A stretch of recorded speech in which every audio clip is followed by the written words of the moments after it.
Just setting up now. Okay, we are live on Radio 54.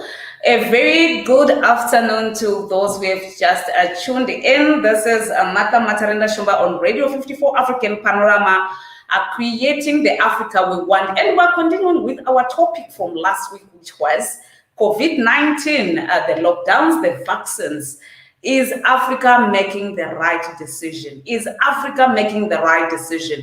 I know that last week we had two guests who managed to tackle this issue in the absence of others, and today we're joined in by Dr. Mfazo Cliford Madondo.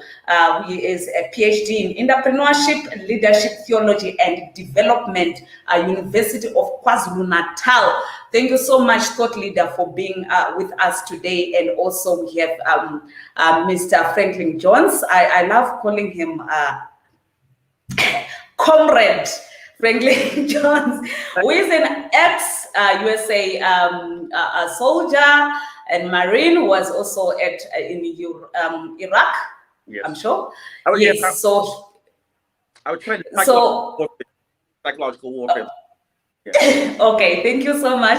So he's here with us, and last week we missed him. We failed to get hold of him. Technical glitches, network, how it goes. So he's here with us now to talk about COVID-19, the lockdown, the vaccines. I waiting on the street says Zimbabwe has already sent, the Zimbabwe to China. It landed today. To collect the vaccines back to Zim. So tomorrow, Zimbabwe, yay, the vaccine is coming. I don't know if it's a yay or it's a nay.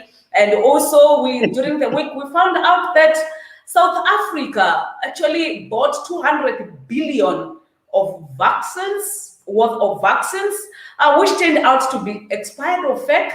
I'm not sure. So we were told that, okay, put that on hold.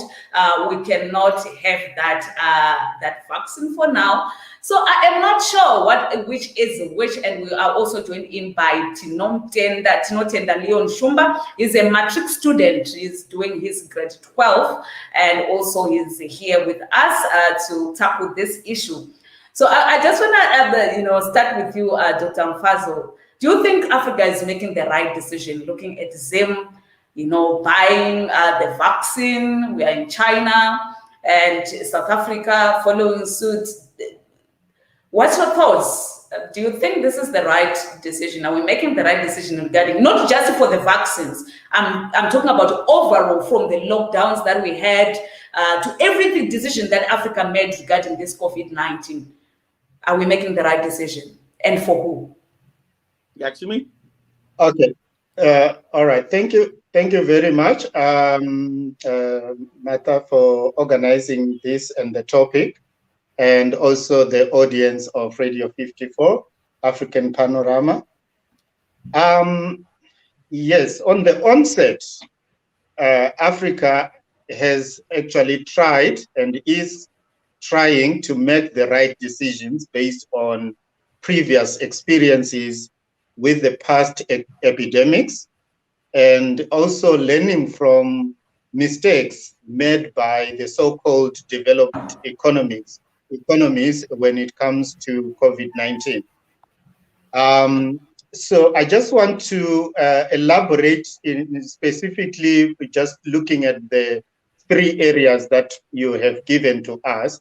If firstly, as far as COVID-19, the pandemic, the epidemic itself. If we look at the Africa, we have got to look at Africa as a region, not as a country.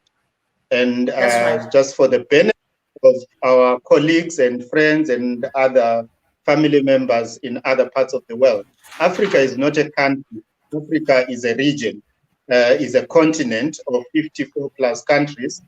So when we talk Africa, we are talking from Angola to Zimbabwe in the alphabetical order, or in the sense of alphabetical order. So if we look at the COVID-19, it was confirmed from about mid-March 2020 in Africa, from the first cases that were identified. And there has been rapid acceleration in the number of cases since then, up until where we are right now. Countries in Africa immediately began to rise awareness about reducing coronavirus transmissions through music, poetry, among some of them, if we have to look at it from the social perspective, including radio, broadcasting, and other mediums that could raise awareness about this pandemic. Also, we have seen health education and information starting and also growing in most of the African countries. I can give an example of Kisumu in Kenya, which is one of the reported areas where teams of health workers early in 2020, they began to actually welcome the visitors in their hospital and making sure that they provide information. They also test, they also do temperature taking, they also do travel history logs for those that are coming. So you can actually see that Africa has been really, right from the start of COVID-19, has been trying to be hands-on, proactive, so to speak, as far as the thing. What is behind all this, if you want to say, probably people might be asking. It's like I said earlier, Africa has learned from previous epidemics. Africa, and if we know for a fact, epidemics in Africa are not a new thing. There has been HIV, there has been malaria, there has been Ebola, tuberculosis, among others. But just looking at these four, this is where Africa is coming from. And there are lessons learned from that background. So the proactiveness that we have seen during COVID-19 is based on those experiences.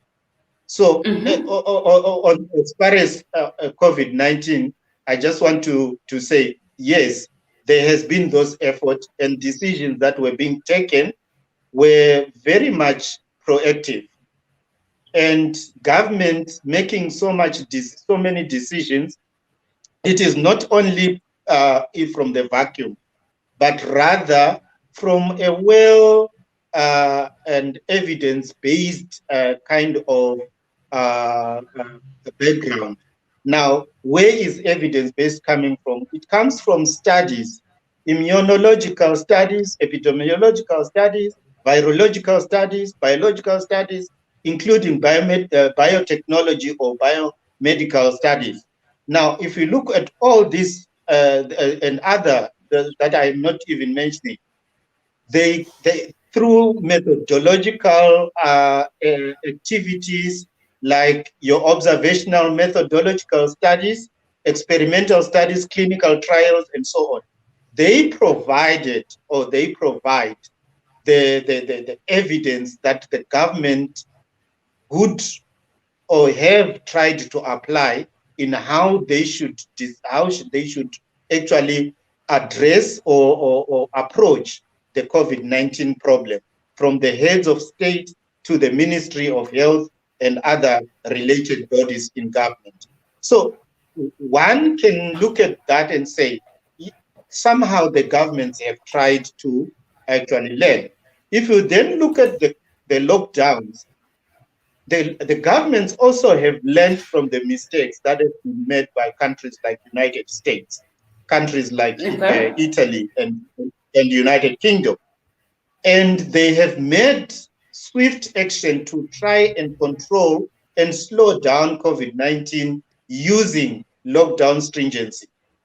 So they actually try to really come up with forcefully containment of the spread of the virus by making sure that they tracking, they identify, they isolate suspected cases, and also they push rapid testing. So within that also was the element of mobilizing virtual learning around the information on COVID-19, and as well as mitigation measures that included closing the borders, closing the businesses, suspending internal and external flights or traveling, as well as limiting the social gathering, so to speak.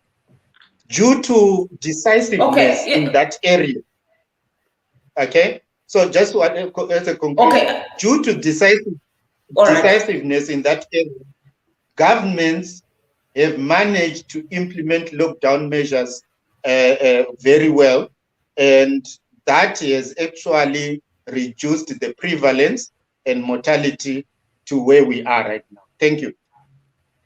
All right, thank you so much, Dr. Madondo. I wanted to ask you something regarding the closure of borders and making sure that the virus does not spread in Africa. Isn't it a little too late? Because we knew around, I think December or so, 2019, we knew that there is Corona coming, and we kept on allowing people from those countries, like, for example, from China. We already knew that it's coming from China. We already knew that. Why did it take African leaders so long to close the borders? And now it feels like we are only closing the borders for one of us, for example, South Africa closing borders for Zimbabweans to come in or for Zambians to come in. But we failed to, to make that decision when the disease was, when the virus was actually coming from the Western countries, the Eastern countries. What can you say about that? Okay, let me say what informs me in my thinking is the School of Management. I'm a management person.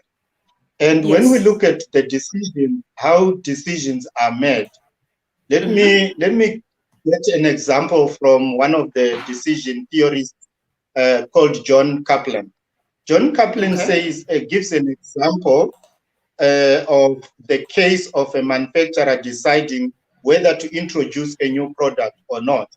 So to make the decision, the manufacturer consider the likelihood of public acceptance of the product, the cost of which he or she can produce and sell the product, the probable effects of introducing the product on the action of the competitors, or the possible loss he might suffer should the product fail compared to the rewards of success and many other variables. So now, from that perspective, he makes three conclusions about the manufacturer.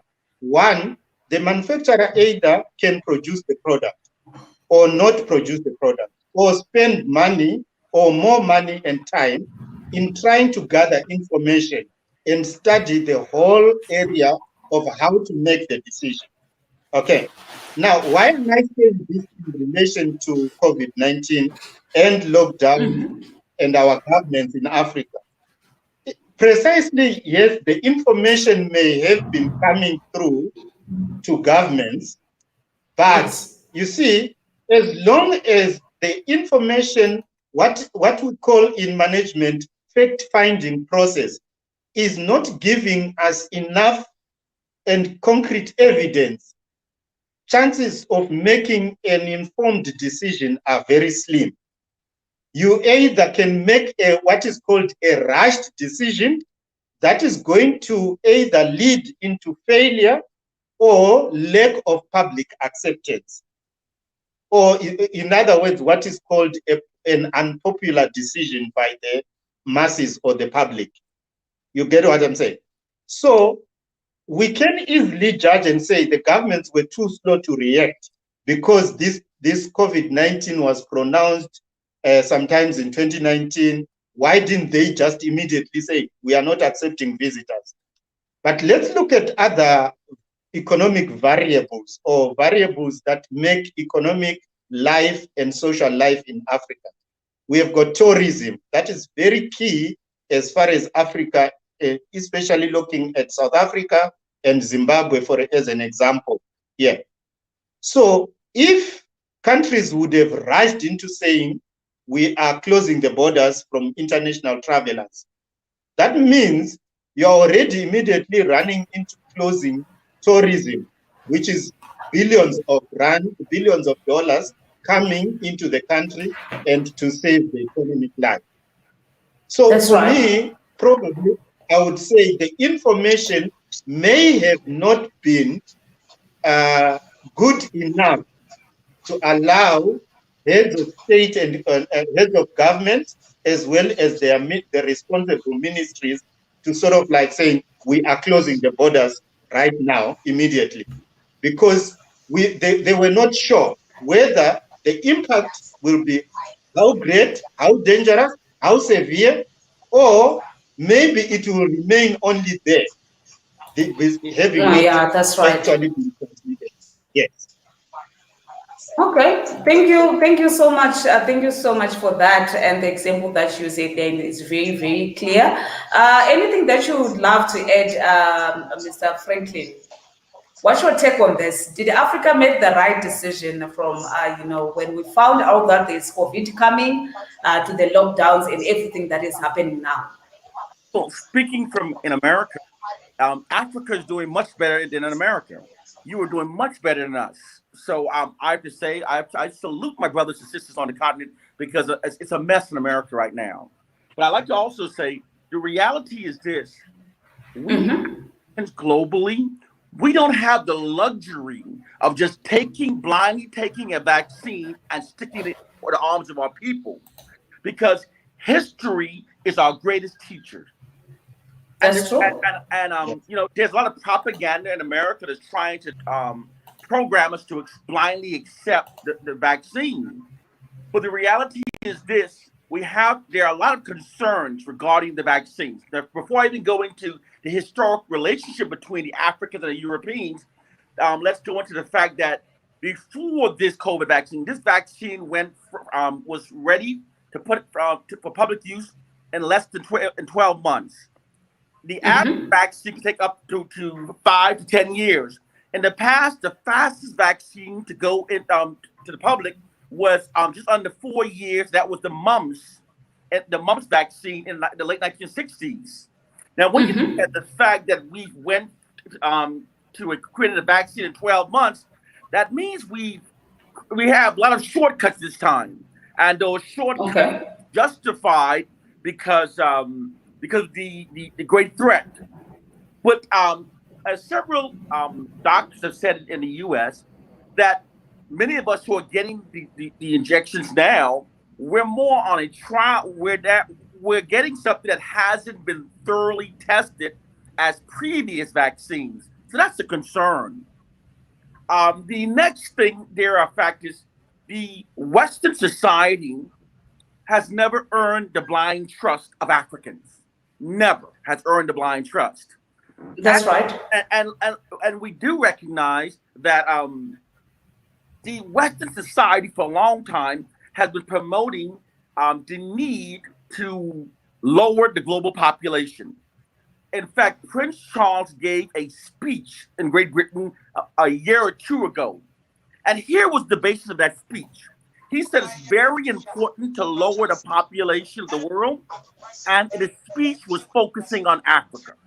The speech that he gave, he said that he justified that the population has to shrink because the animals are losing ground. This was from the Prince Charles. No, the son of Prince Charles. Prince Charles. What's his son's name? The oldest son of Diana.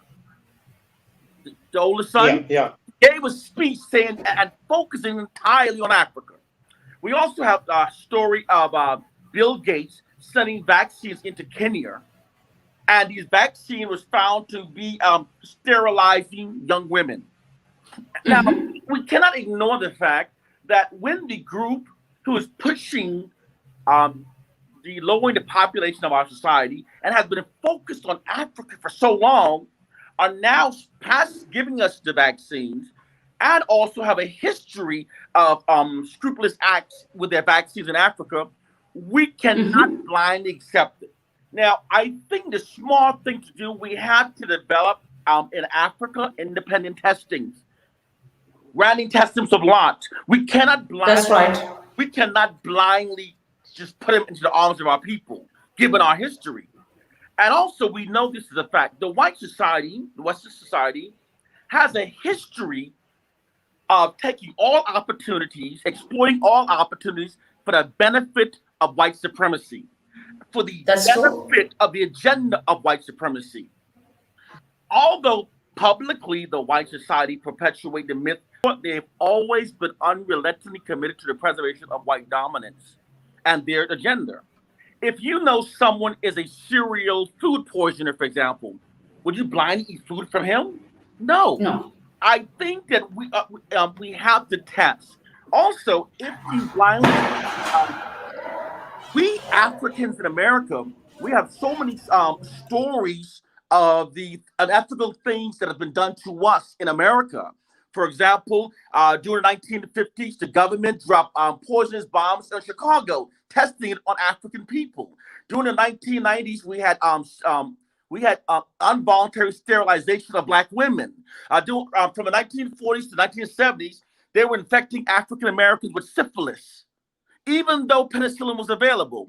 So my point is, we do not have the luxury of blindly accepting anything. We have to test. We have to test. We have to take extra precaution, given that the people who are providing the vaccine is the Western world. The Western world who has devalued Africans for centuries. The Western world who wants all of Africa's resources, but wants to lower the African population. These are facts, not conspiracy. These are facts. But we've been conditioned. There's a term called socialize. Socialize is when a people has been conditioned to think in ways that benefits a dominant society. And so we have been indoctrinated to blindly accept. But the reality is we have to take extra precautions given our relationship shared between the Europeans and the Africans. And Africa. So in that way, I think we can if we are going to take it that way, I think this goes back to our leaders. We have known this for years, right? Everything that you are saying, we've known this for years. So it goes back to leadership. When they are making decisions, we have Madagascar coming up with a herb that they say they cure the corona. Why didn't Africa rally behind Madagascar and do more research and see if it works? Yes. Of course, we go back to it was not scientifically proven, but this is Africa. We have worked with those things without any science. But now we are looking at the times have moved. We can now say we can research on this and bring in scientists to look at it to see if it works. Why are we not doing that? We have Magufuli in Tanzania. He has decided not to take the vaccine, not to do any lockdowns in his country. Isn't that working? Why are African leaders, fully knowing that everything that is happening benefits the West and Europe, why are they not making the decision to unite and come up with our own solutions? Yes. Why are we not doing that? I can answer that. There's a saying that we say here in America, where the white man's ice is always colder. The white man ice is always colder. What this means, we all know all ice freeze at the same temperature. But we have been socialized to believe the white man is the authority of truth. The white man's medicine is the best. Everything's better. We've been socialized to believe that. But the reality is, our scientists in Africa should try to find our own remedies. We cannot blindly place our lives, our health, our future in the hands of our enemies. There are some factors. Go ahead. There was a factor, and here's the reality. The Western world relies on the resources from Africa. The Western world cannot survive without those resources. And I'm not just talking the basics. I'll give an example. There's a mineral called coltan. Are you familiar with coltan? Yeah. Coltan is used for our smartphones, our laptops. And it comes from Africa. Now, when you have a relationship where all of the resources that the West needs is in Africa, and these are the people who want to lower our population, we have to be very careful. And I would love to see our African scientists start doing our research, perhaps developing our own vaccine. If not developing a vaccine, then implement additional testings. That's right. Can I come in? Yes. Yes, you can. Okay, I'm not seeing you on the video here. I don't know what happened, but as long as you are able to hear me, it's fine. Are you able to see I can hear you. Don't mind my camera. Yes. Okay, all right. Yeah, I really do agree in the views that Jones is presenting, that to accept vaccines blindly is very, very dangerous for Africa, and especially for the grassroots African people and African communities, which is a real question that has been really going rounds, to say what is the credibility around these vaccines in terms of how they are produced, what are the side effects, and so on. So there has been a lot of question around that. But I want to come from this angle. Like I said, I'm not very much schooled in politics, but I'm more schooled in management and leadership. Right. I want to come from the angle of saying that Africa's position now in the global economy, what is it like pre-COVID-19? It is Africa that is actually lucrative. That is a lucrative market and a business destination. That's really what is reality. But the advent of COVID-19 find Africa, though being lucrative market and a business destination, still having a lot of challenges, complex challenges, with some of the points that Jones is raising already existing.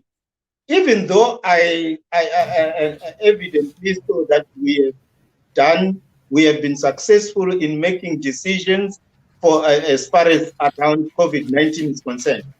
But the risk still remains. The challenges, the complex challenges still remains when it comes to development economy, which then touches a lot on the COVID-19 and the vaccinations, or COVID-19 vaccinations. The first challenge that we are historically coming with pre-COVID-19 is the setting up of infrastructure. The logistical challenges and the weak health system has always been a problem when it comes to as the decisions that have been made correct, right for the Africans, and have they considered where Africans are at and who are going to be the beneficiaries of this kind of thing. So when the vaccine was actually put on the table that it's coming, it's ready for South Africa, and now that is coming to Zimbabwe, are the infrastructure ready for that vaccine? First and foremost, before you even look and say that vaccine, where is it coming from? The first is that vaccine is going to land at Harare International Airport, Robert Mugabe International Airport. But is the infrastructure ready to receive that and to make sure that that vaccine is going to be administered? So the question of setting up infrastructure is one major problem. We're still coming back with it pre-COVID-19. The second is the investment in knowledge, which is what Jones has raised. Investment in knowledge and right skills for innovation. We have produced so many scientists, from medical science, from immunologists to virologists, biotechnologists, and so on and so on. Africa has plenty of those that are working in the Western world. And some of these vaccines that are coming from Europe, from China and all that, there are Africans that are working in those laboratories. There are Africans that are working in those research projects or vaccination projects. But are we investing in those African skills and skilled and making sure they are back in Africa? They are working. They are They are creating laboratories, biotechnology laboratory, virology laboratory, immunology laboratory, so that this we call sustainable entrepreneurship, if you want, because we have those brains that have been either produced here in Africa and even produced there over there in Europe. But how are African governments making decisions, that right decisions, as far as investing in this knowledge as well as the right skills? The skills that we produce our own, so that these skills can be able to be used in Africa. The other aspect that we need to also look at is the issue of finance, because we tend, Africa and African governments and leadership tend to be very neo-patrimonial in their approach to decision making. Why? Because they tend to depend on aid. So your Bill Gates, when they come in and say, I've got this batch of vaccines to give to country A in Africa, it's not a question of saying, I don't want it, or I don't want them, or I want them. It's a question of saying, look, I am donating because you don't have the money. But where is African money going? Where is it being invested in? So the issue of finance, decisions that are being made on finance. We have taxpayers in Africa. Every country has got taxpayers. What is happening to the taxpayers' money so that it can be channeled into some of these developments? It can be channeled into setting up infrastructure, into contributing towards sustainable entrepreneurship, whereby the right knowledge, the right skills for innovation can be remaining in Africa. And finally, it is the question about research and development. Jones, you mentioned about scientists, African scientists creating their own vaccine. The example of Madagascar, the example of Tanzania, refusing vaccination from outside. Yes. But the question is, how do they have the research and development that is functional, that is well financed, so that the knowledge and skills in Madagascar is actually tapped into and supported with enough resources so they can produce that vaccination? Again, research and development requires resources, requires financing. And the decisions that governments have made as far as research and development has always been questionable for me. Let me stop there. Allow me to share some facts that's happening in the U.S. that is not getting you're not hearing it so much in the global media. But within our hospitals, as you know, that we have lots of people dying. You know that our medical staff are overworked, exhausted. But even in the face of all of these deaths, even in the face of the exhaustion of our medical workers, more than half of our medical workers are refusing the vaccines. That's happening in our hospitals. Now, you have to say, if our medical, those on the front line, those who are seeing people die every day, are refusing the vaccine, that creates a set of, we should be concerned. Our police force throughout America, throughout the states, half of our police forces are refusing the vaccines. Now, there's a propaganda campaign that says 18% of Americans said they were not going to get the vaccine, they were refusing the vaccine. But the number is truly much higher. Now, my saying is this: when you have the vaccines made in this country and more than half of Americans refusing it, it tells us we should all be concerned. When we have our doctors and our nurses refusing it, we should be concerned. These guys are on the front line every day. They're fatigued and they're refusing the vaccine. And the reason why they're refusing the vaccine, because there's been so many shortcuts. So many shortcuts. We've had people die so they have taken the vaccine. We've had people have so many. So I do believe that we should just take our time. We should do our best not to spread, but research more. Be careful before just blindly accepting. That's right. But there is a propaganda campaign where we're made to appear that those who reject it are perceived as the ignorant, the ill-informed. But when you research, there are reasons to be concerned.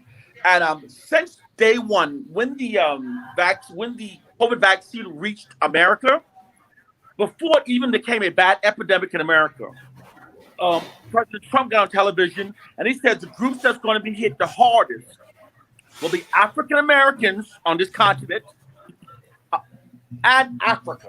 They immediately says that we will be the worst hit. And the whole time we've been here, we keep getting information pushing us to the front line. We're saying cautious, to be cautious and research. I would not blindly push forward. And even, like I said, our police forces, our half our police forces aren't taking it. Half of our doctors and nurses aren't taking it. So I'm just saying, let's not rush into putting that into our arms. That's my saying. We really need to do more research. Okay. Yes, I also want to, along the same lines, let's also look at from this vaccine and vaccination. They are part of the what I would call the development landscape. They come through a process of research, a process of testing, scientifically that is. Okay.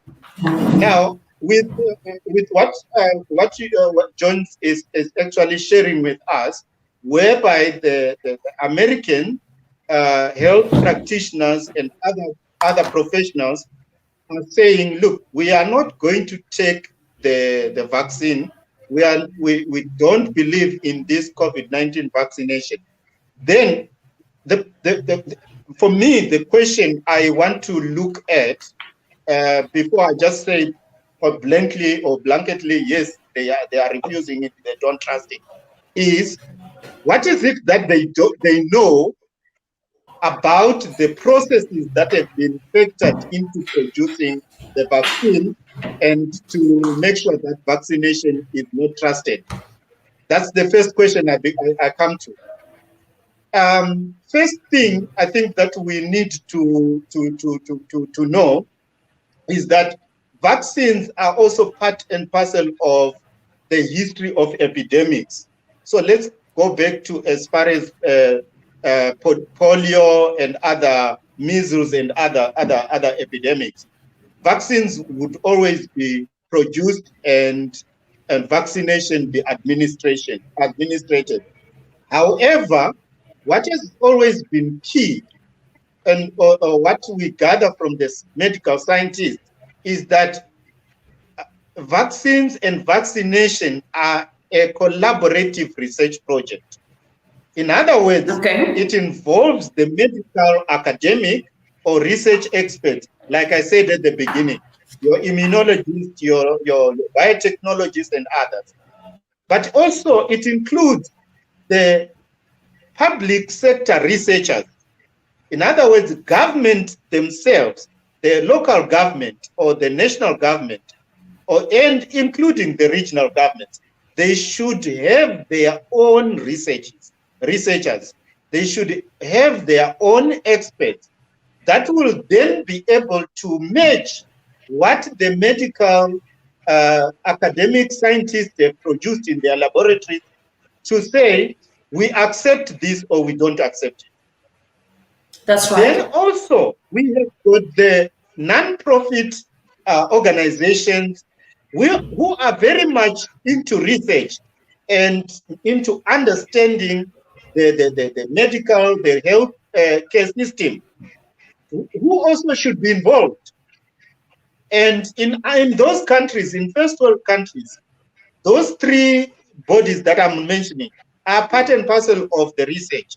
So when actually the civil society or the individual people in the street are saying to themselves, they are not accepting the vaccine, it should be that there is information that has reached them that they are aware of, which we in Africa, or myself and my village brothers and sisters back at home are not aware. So what are we saying? We are saying government, African governments, South African government, Zimbabwean government, or Malawian government, they need to really look into this whole process of how vaccines are produced and be very sure what goes in there. And as a result, is it going to be good for us to administrate this for our people or not? And I think the example of South Africa and AstraZeneca last week is a very good evidence and a very good example, because it was not, I think people should not be misled. It was not about that the vaccine was expired, but the vaccine was tested at Wits University. It was tested.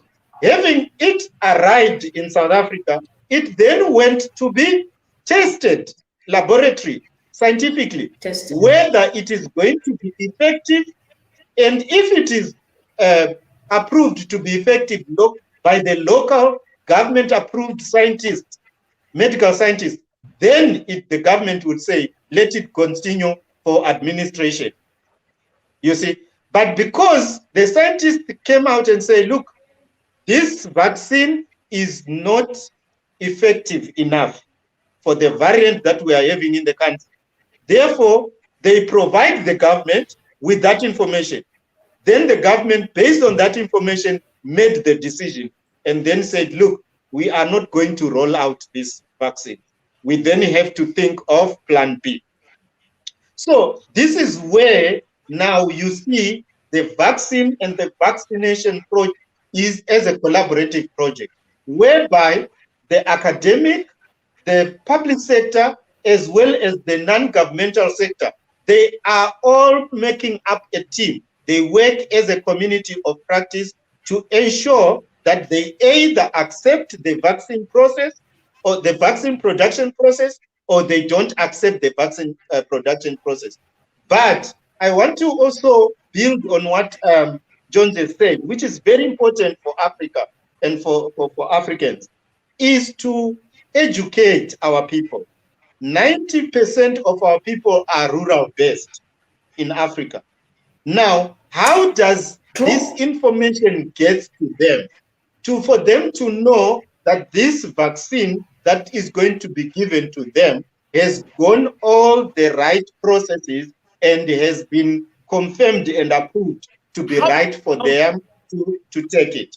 So that's the first thing. The second thing is our government. I think this is where the decision-making question comes in.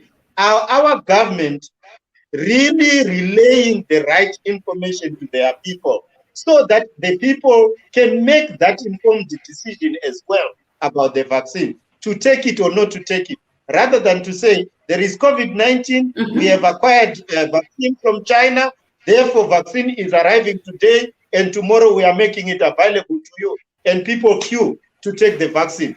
Have you educated the people? Have you provided the people with the right information before the vaccine even gets acquired? Allow me to say this.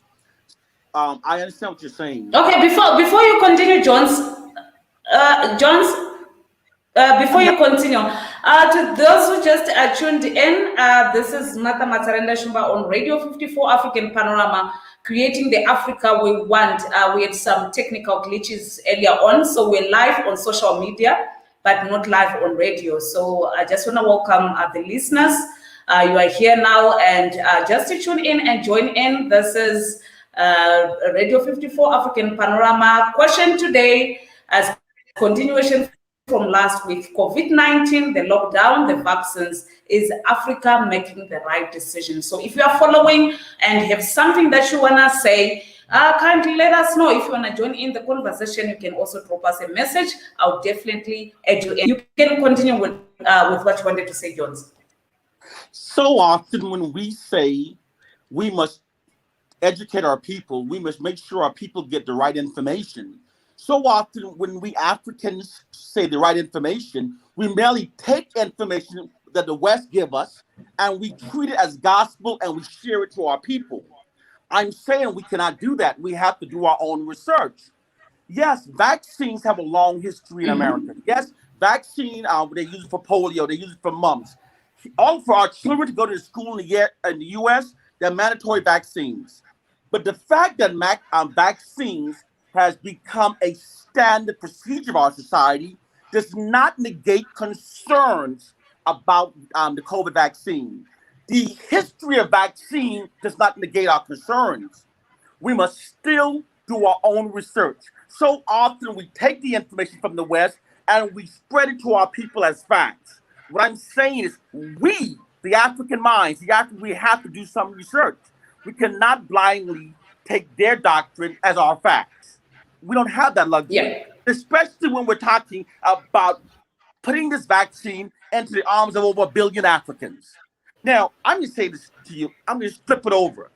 If the relationship shared between the Europeans and the Africans was in the reverse, and we were the ones creating the vaccine, they would not take the vaccine and blindly put it into the arms of over 1 billion Europeans.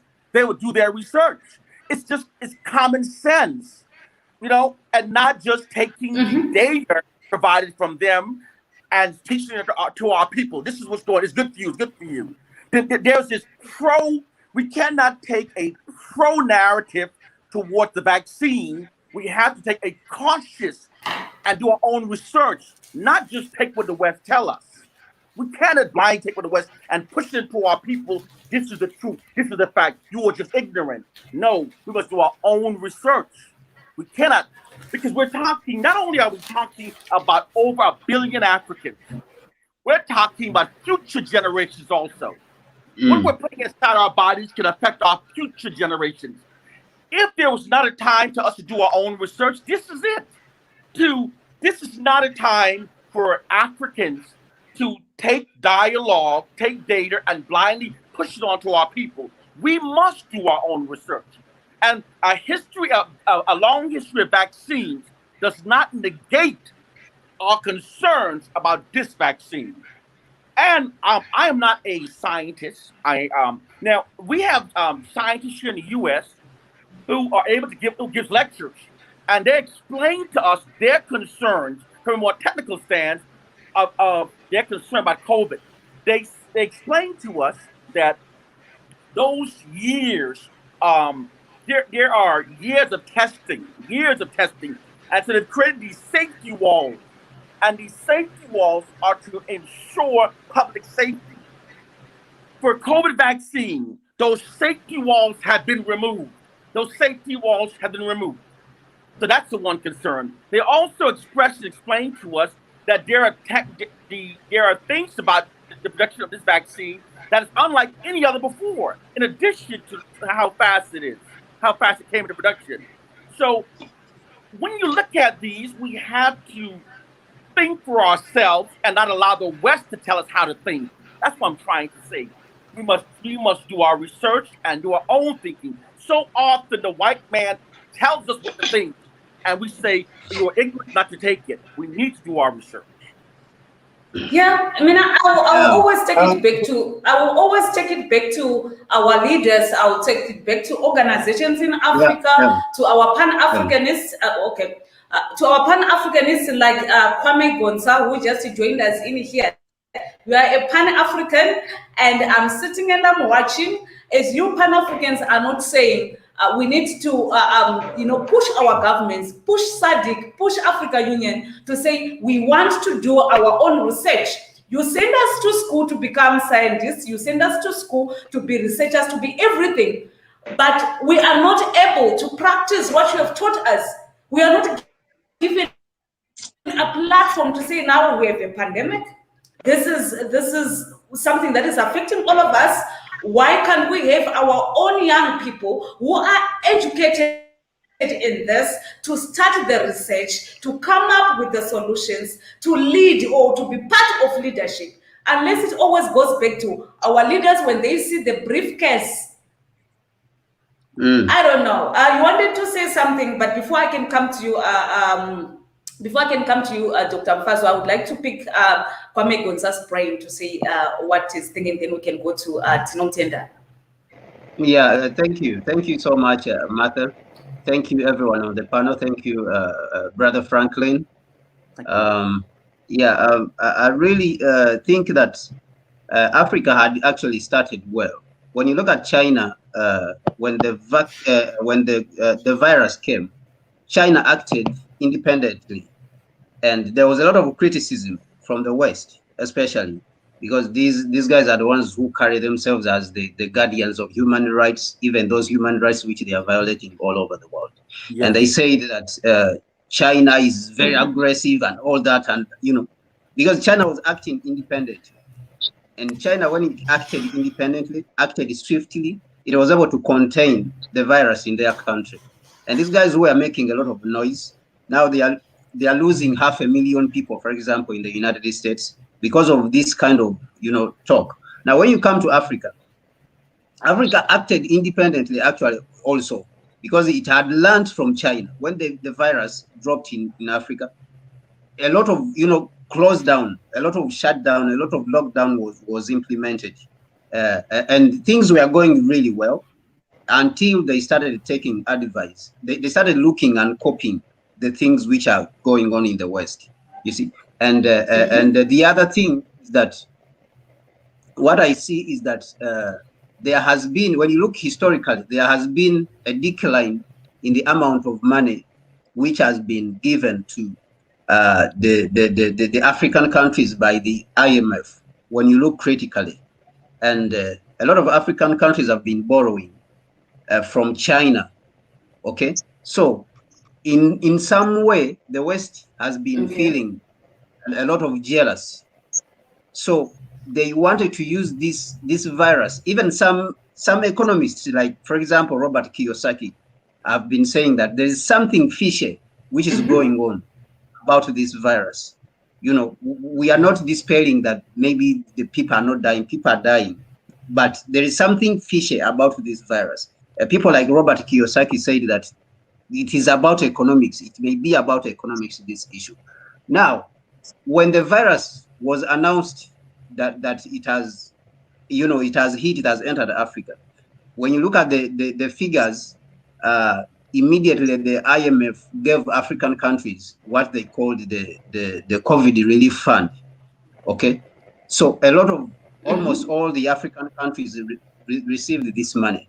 This money, which has been mostly misused in most of the African countries. If you go to Ghana, if you go to South Africa, you go to Kenya, you go to Uganda, all these places, the money mostly has been misused. So for me, what I'm seeing is that these Western people, they want to have a solid grip. They want to continue to have a solid grip on our economy. So to continue this controlling, which they had been lost, they have been losing.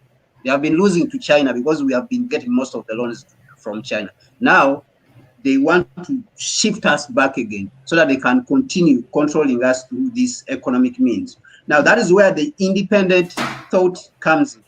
When you look at people like Magufuli, what they had started, and then when you look at Madagascar, Magufuli said that I will take things my own way and go and do some tests on what these guys are doing. They went and took pawpaw, they took sheep, they took goat, all these things. They took samples from animals which are not, there's no way they can be infected with COVID. And they took them privately to the laboratory, cunningly.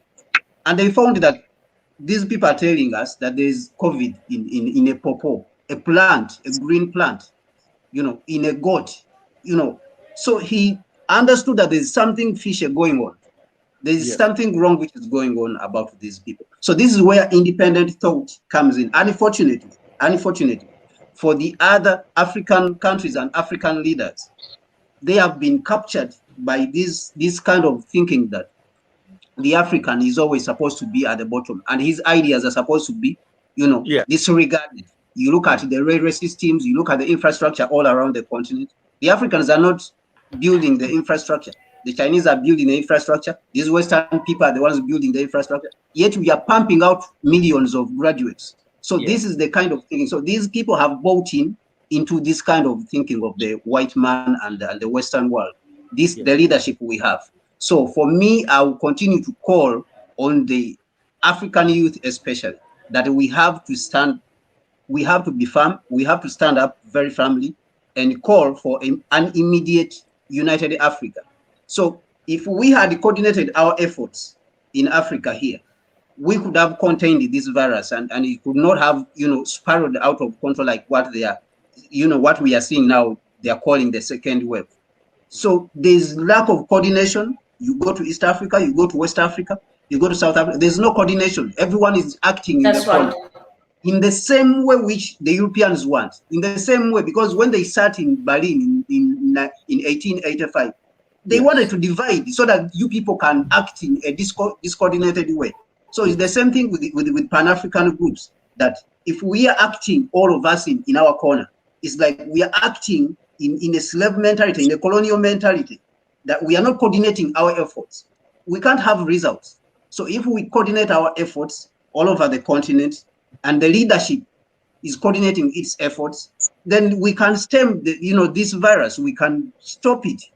There's no way we cannot stop it if we are coordinating. Our scientists, they have to be regarded. They are disregarded. In Uganda, scientists came up with some results. In Madagascar, in Congo, why don't we put all these researches together? In Ghana, even also, why don't we call the African, maybe committee on indigenous African research and put them together and start testing.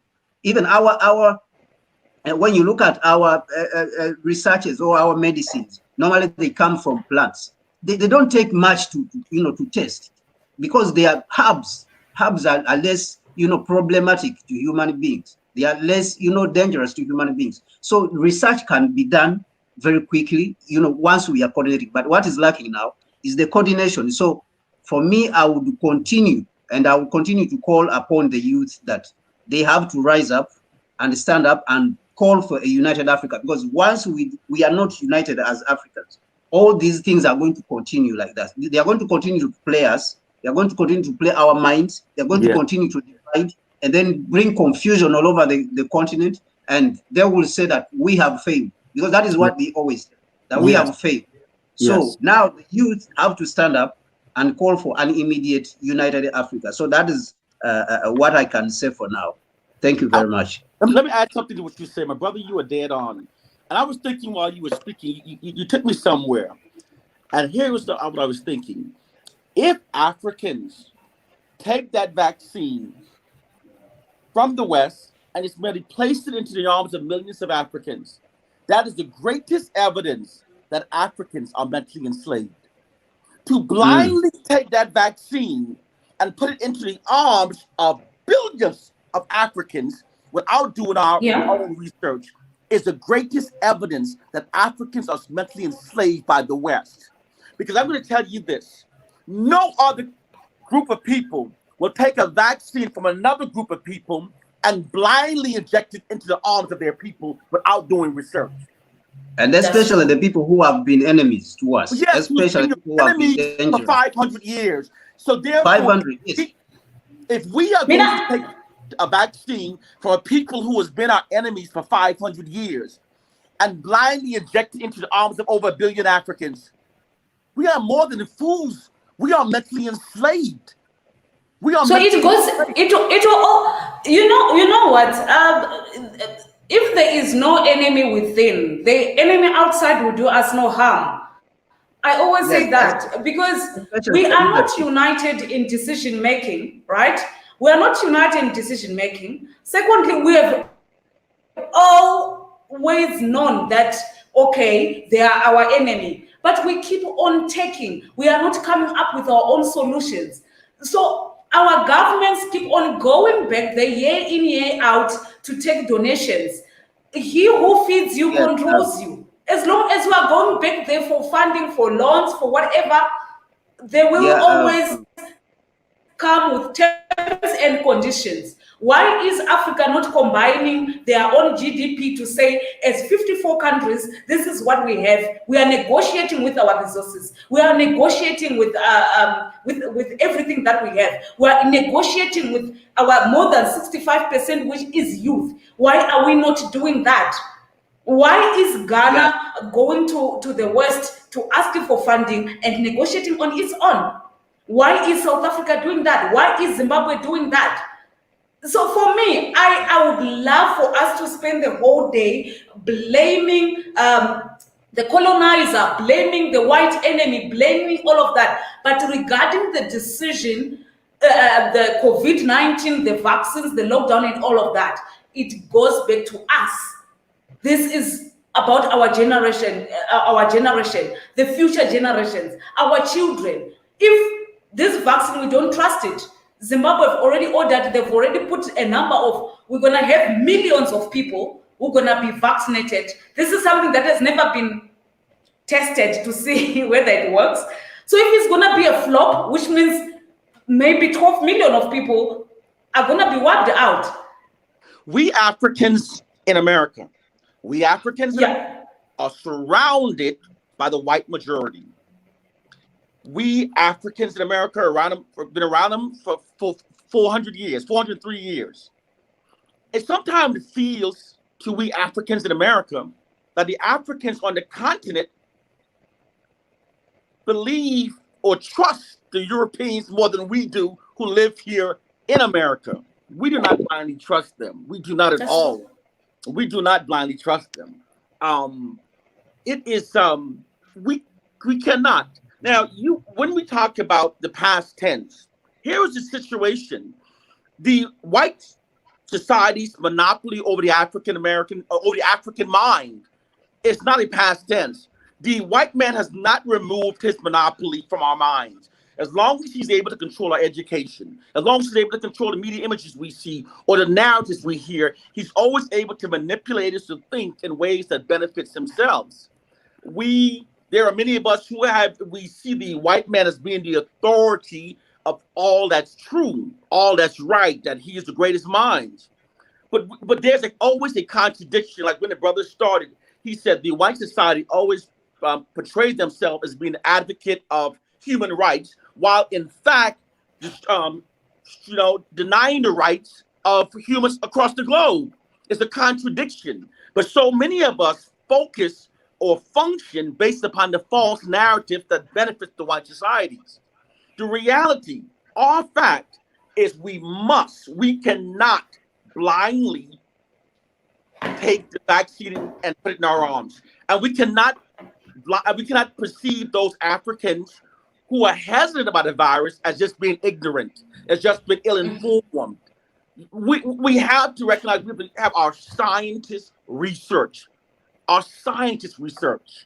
There's a long history of the white society doing unethical sciences to us Africans in America. A long history. The government, since, like I said, from 1940s, 1970s, they were infecting African Americans with syphilis. And just so we can die and they can use our bodies for autopsy and study us. Africans died. We died of blindness, mental illness. Our brains eroded. This was done to us by the government. So we Africans in America, we know the history of this government. The government has never earned the trust. When they created, for example, in the 1970s, when they created the war on drugs was designed to target the African American community. Then they created something, for example, I'll show you an example. Right now we have an epidemic with with certain drugs in America, and it's affecting the white community. So now they're being treated as patients. But when they put the crack into our black communities, they enhance our sentencing. There's a system, and this is relevant because you have to understand the government you're dealing with. In the U.S. during the 1980s, I don't know if you understand what crack is. You've heard the term crack. I'm sure how this relates to what our situation now. Crack is a system where you get cocaine and you mix it with baking soda. Now, the white man, he has more money, so he deals with cocaine. cocaine is stronger, more potent. The African American is poorer in this society, so those who used it, was doing cocaine mixed with baking soda. Cocaine and baking soda is less potent, it's weaker. Pure cocaine is naturally stronger. But the US government created a law that those who were found with diluted coke, which is mixed with baking soda, would get enhanced sentencing. So this law targeted the African American community. So an African American found with 3 pieces of rocks in his hand for cocaine can do 30 years, even though it's less potent. The white man found with a suitcase with a gram full with cocaine will do 12 years. The government has been creating systems against we African Americans for 400 years, the US government. So naturally, when we who live under these unfair rules by the government see that this government is creating a vaccine to send out Africans globally, naturally, we Africans in America like, oh hell, be cautious, because we know our relationship that we've shared with the government has never been one where they've looked out for our interests. That's never been. 10 years ago, we had our African-American lawyers going before the Supreme Court asking the government to change that law because the law is unfair.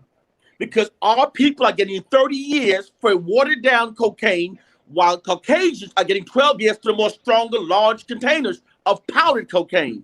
You know what the Supreme Court said? Rather than removing the law, the Supreme Court told us, no, we're going to leave it to the discretion of the judge. So now the law is still there, but it says the discretion of the judge.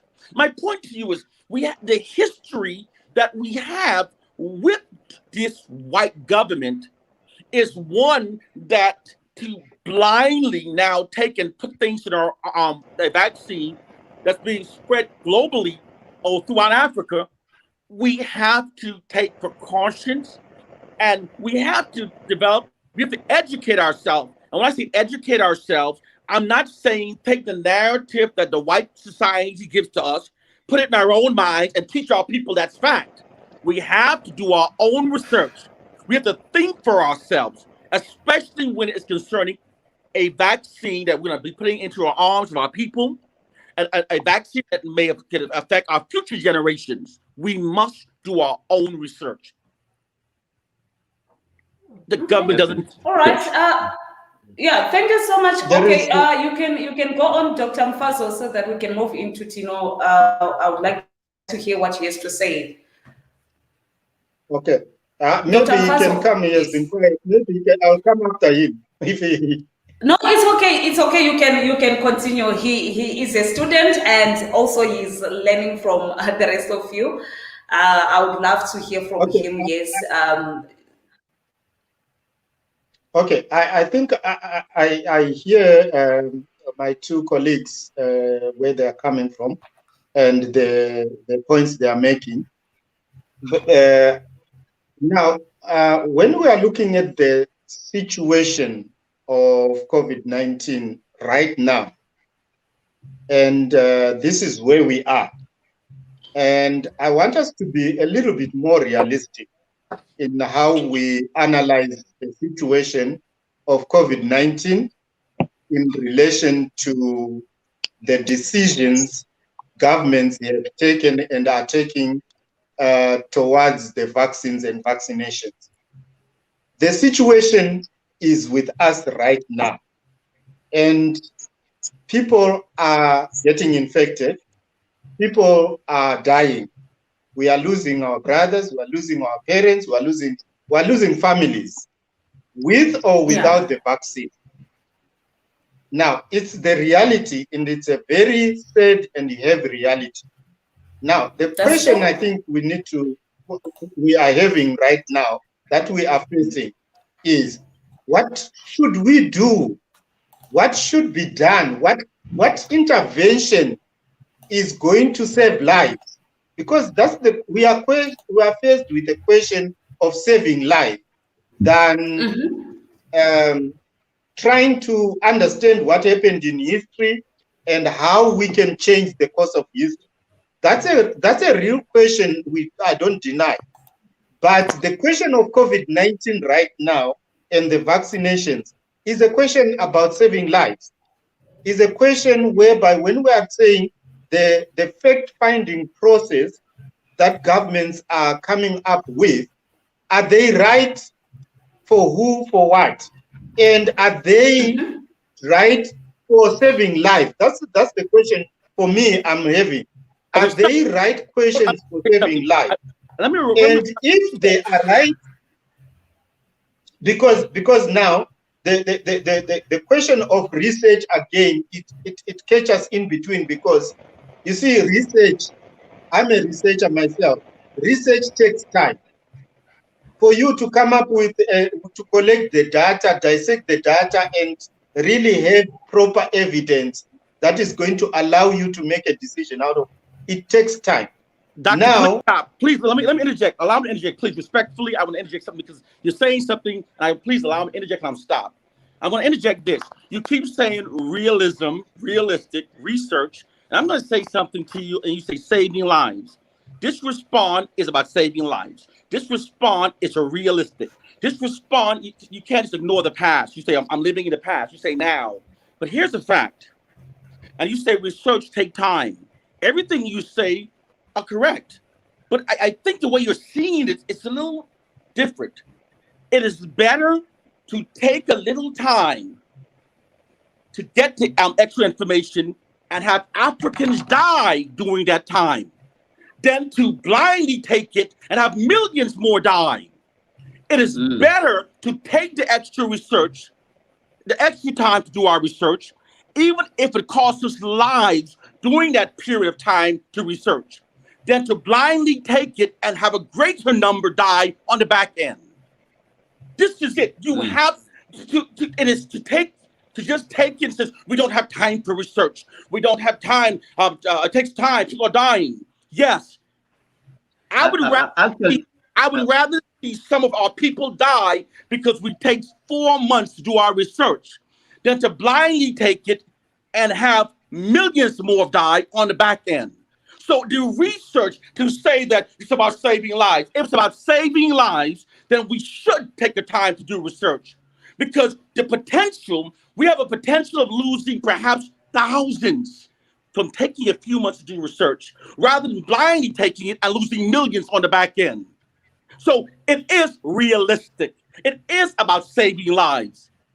To blindly say, well, you just say research, that's extra time. Let's just take and put it in our arms. You're being silly. You're being unrealistic. There's nothing unrealistic about taking additional time. So often, we as Africans, we do things based upon the Western narrative.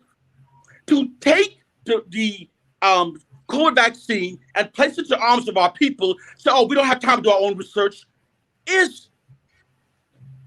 I think it's incredible. It's better to take 2 months or a couple months and lose thousands of Africans than to blindly put it in their arm and lose millions of Africans. And it's not coming from a position of ignorance. This is coming from critically thinking for ourselves. And you have to, and when you say, let's talk about now. To understand now, you have to have an understanding of the historical relationship shared between the Africans and the Europeans, because that historical relationship still exists. It is still an underlying part of the relationship we share today. So all of those factors, to ignore those factors would be ignorant. To ignore those factors would be not in the best interest of Africans globally. Yeah, okay, I think when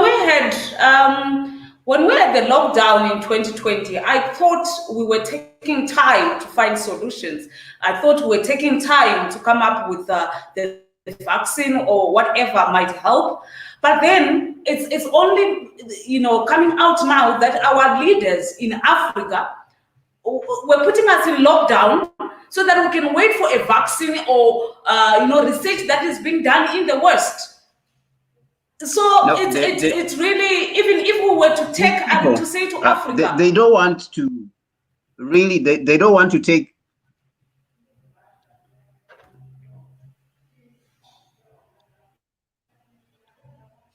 Hello? Oh, okay. I think we lost him. Yeah. I think we so- lost him. Yeah. Just a technical. I think it's network. Okay. What was? I was saying, I think my point was not to say that Africans should accept vaccines blindly. I wasn't saying that. I was trying to say that where we are right now, we have minimal time to sort of like wait for our own personal African initiated kind of research, because that has proven that we are already failing from previous epidemics in our own research and development. And I think I said that at the beginning, to say one of our weakest challenges as far as decision making are concerned is our research and development has never been really improved, and there has never been proper investment in that area, which is why I'm agreeing with you to say Africans should do their own scientific research. But now we are saying, when I'm saying that people are dying of COVID-19 right now, and every person you meet, they are asking, what should be the solution? What should government do? So that's actually being like between hard rock and hard ground, where you say, should we let people continue getting infected and dying and say we are trying to do research so that we don't accept any vaccine from elsewhere? Or because people on the ground are saying, why are you not acquiring vaccines from elsewhere so that you save lives? So you see, for me, I'm trying to say that we need to be able to see, we should not throw out the bucket with the child with the bucket. At least let's be able to see what is it that we are having right now that is at our disposal. That's what government should be asking themselves.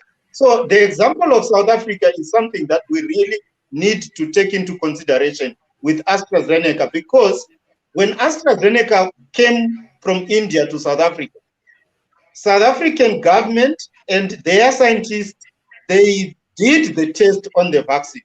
When they found that the vaccine was not proper for their people, they actually say we are not administering. That's where the African researchers should really be coming in. And when I'm taking your point, John, of saying African scientists, so we are faced with the situation now. Where are the African scientists? Can the African scientists come on board and help us to accept what has been created elsewhere, or to deny because they have proved it that it is not good for our people? That's where we are right now. That's my point to begin with. Now, going into the future, now, wait, and I'm saying going into the future, now we have learned from HIV and AIDS. We have learned now from COVID-19 that we still need to really get our house in order. Can the African governments and African leaders now collaborate, learn from each other, come together in unit and say, let's build a research and development center that is going to house African scientists that are going to develop vaccines. That are going to develop, because science is telling us that COVID-19 is not the last pandemic we have to face. We are still to face more than 800,000 pandemics.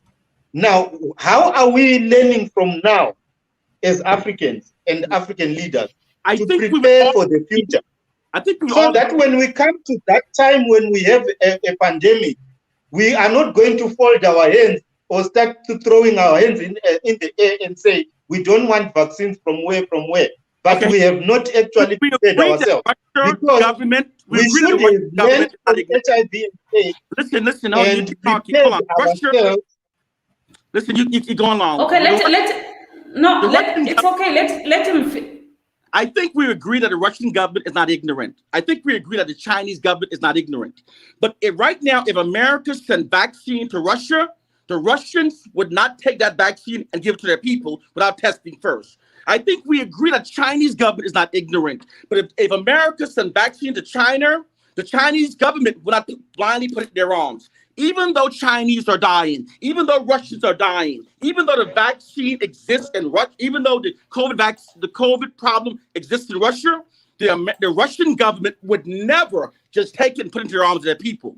So to say that we recognize that these governments are intelligent, but we do know that these intelligent governments would not take it and put it in their arms. It is like when we say Africans should apply that same science, it's like we're saying it's because Africans are doing so because we're ignorant, or we're doing so because we're not being intelligent. When we're doing so because we're going to fall on our hands and act childish. But these things that I'm saying, competent governments do the exact same thing. It's like so often when we as Africans talk about doing the same things that competent governments do, we are telling ourselves we're doing it from a position of ignorance. But right now, today, even with Russians dying of COVID, if America sent vaccines to Russia, the Russian government will do tests before giving it to their people.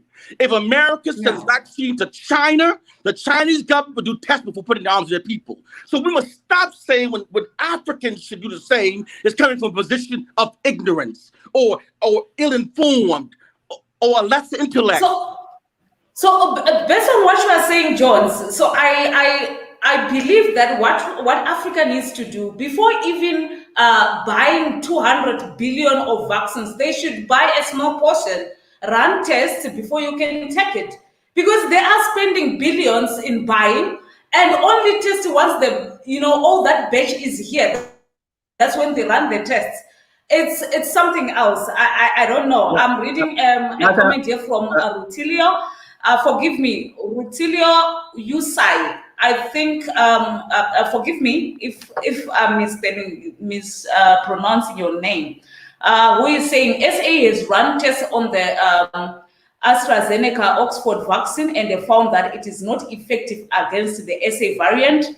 Africa needs to run its own tests. So he or she is agreeing with you, Jones, that we need to run our own tests. And before I can give you guys a chance, I would really like to speak to Tino Mtenda, who's been here listening and learning, of course, and giving you guys a chance. He's a student, a matric student, that's grade 12. Jude Jones matric, that's grade 12. He's here with us and they've been affected by the lockdown. And I don't know, I just want to ask him a question. Schools under lockdown, did the South African government make the right decision by closing down schools? As a student, what's your thoughts? Is it the right decision? I know that schools are opening again tomorrow. But just based on what happened last year, were you affected academically? And did the government make the right decision? What's the way forward? What do you think? Talking to who's the question? Tino. Yes, I'm giving Tino a chance. I think he's.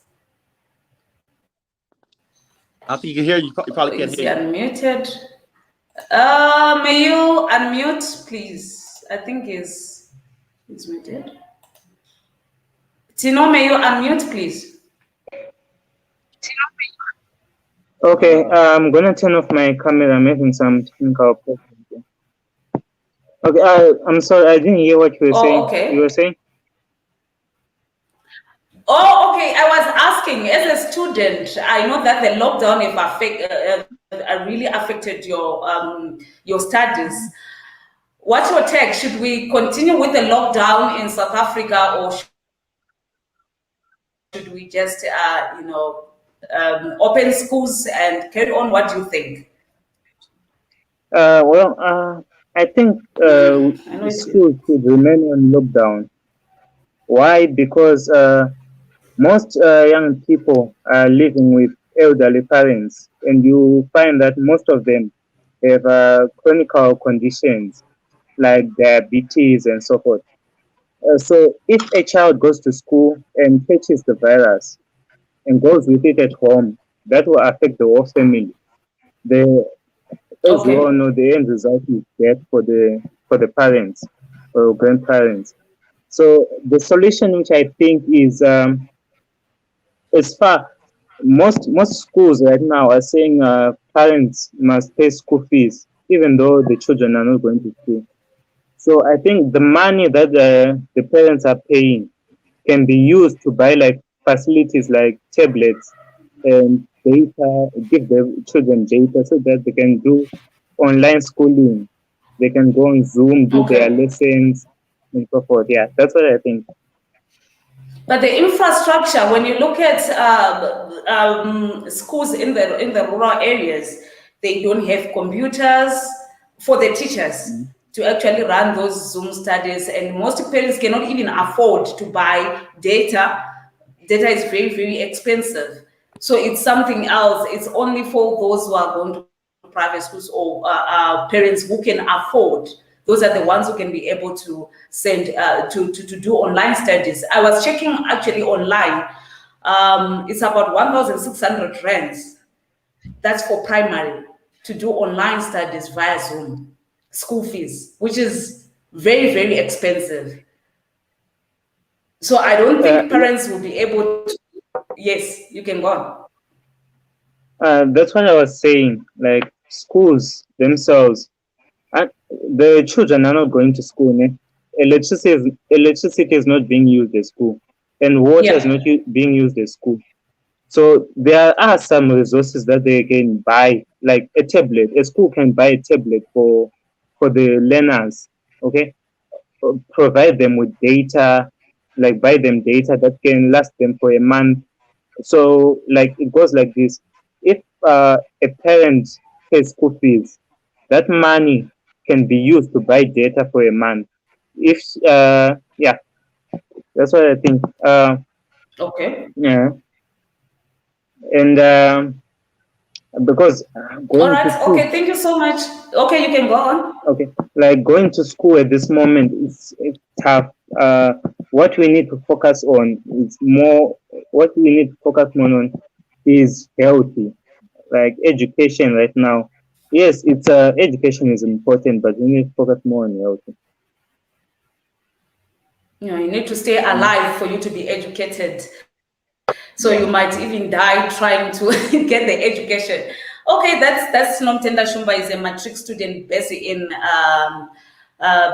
Pretoria. Thank you so much for being with us. He's also a member of the Organization of African Youth, which is an umbrella organization for African youth. It is operating also from Pretoria, but have chapters in 24 African countries.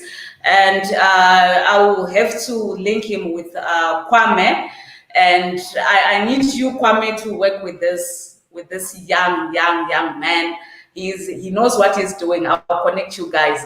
Okay, you wanted to say something, Dr. Mfazo, before I cut you off. I think we are. Yeah. Yes. Can you hear me?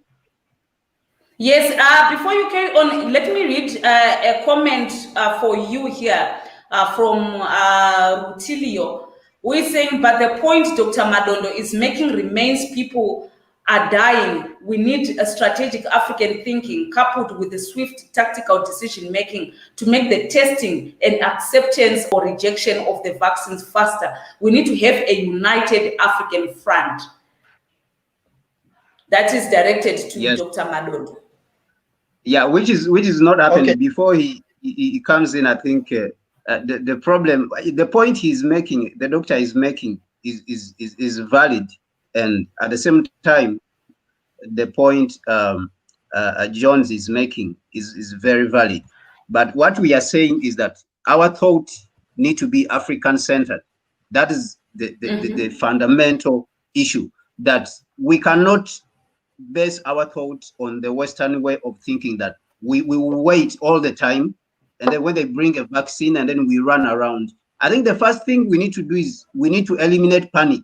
Okay, people have been dying on this continent for a very long time, since 1970s. It's up to now. The wars alone, the wars have killed more than 7 million people. Okay, up to now, the civil wars, and they are still going on. People are dying. If you go to Nigeria, Central African Republic, people are dying. So I think the first thing for us to do is to first eliminate the panic. This is what they did in Tanzania.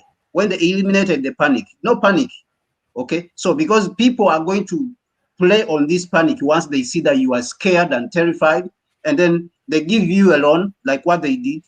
This is the money they gave us as a loan. And then at the same time, the same people who gave us the loans, they are the ones who are coming with the vaccine. You see, AstraZeneca.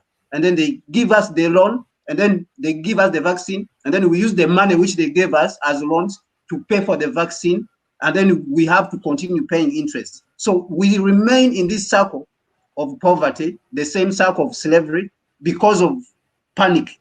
So if we are going to lose people, like how Franklin Jones has said, and we sit down and do our own research and find out that this is what is supposed to be done. Like Magufuli has told people in Tanzania, do not take the vaccine.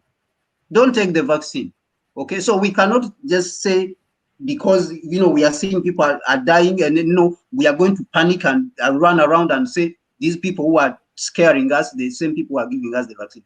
Okay, people are dying, but we need to sit down and think about it in an African way, with African thought. And then these people, if we see that these governments are not going to do that, then we have to push them as with the youth, because the duty of transforming society, the duty of correcting things in society has always fallen on the youth. And that is the only thing which I will always say, that the youth have to rise up and push these people. If they don't want to coordinate things on an African scale, and they want to do things in corners, Ghana, we have to push them to do things in an African way, or in a coordinated way on an African continental scale.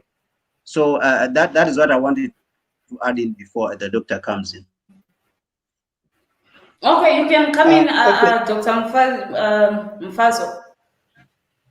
Okay, we are agreeing fairly well that Africa and African leadership needs to be very decisive. And then when it comes to COVID-19, my point was that, firstly, the situation is here and now. Therefore, the decisiveness, we have already agreed right from the beginning that if we look at the spread, the numbers, Africa has actually shown that they've made right decision, because the prevalence has been quite very low and the spread has been very slow. But we still have a mountain to climb when it comes to vaccines and vaccinations, which is what we are agreeing. But the gap in that area, as far as decision making is concerned, is the African initiated research approaches and research thinking. We are all agreeing on that. And that's also what I'm saying. And it is only then that we can be able to move forward. So I was talking of the now. Firstly, the now. What is the strategy for now? As the COVID-19 is killing people, the COVID-19 is affecting families, is affecting our economies. What is the strategy? What is the decisive strategy in place, or that should be in place? First and foremost, it is to really say those vaccines that are already out there, the candidate vaccines that are already out there, African governments should have what I would call a triad strategy of having academic researchers, those in the different fields of medical, the researchers, government has its own researchers, government researchers, and non-governmental civic research, civic organization researchers come together and be able to verify those candidate vaccines that the government has identified.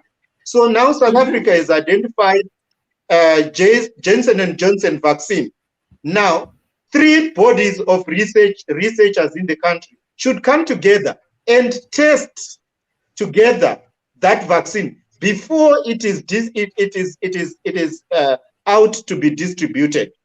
And so I'm saying all African government, individual, each country must make sure or try to make sure that it can have those in place so that they can either approve or disapprove the vaccine that has been brought to its own people, and then say, we cannot accept this or we accept it.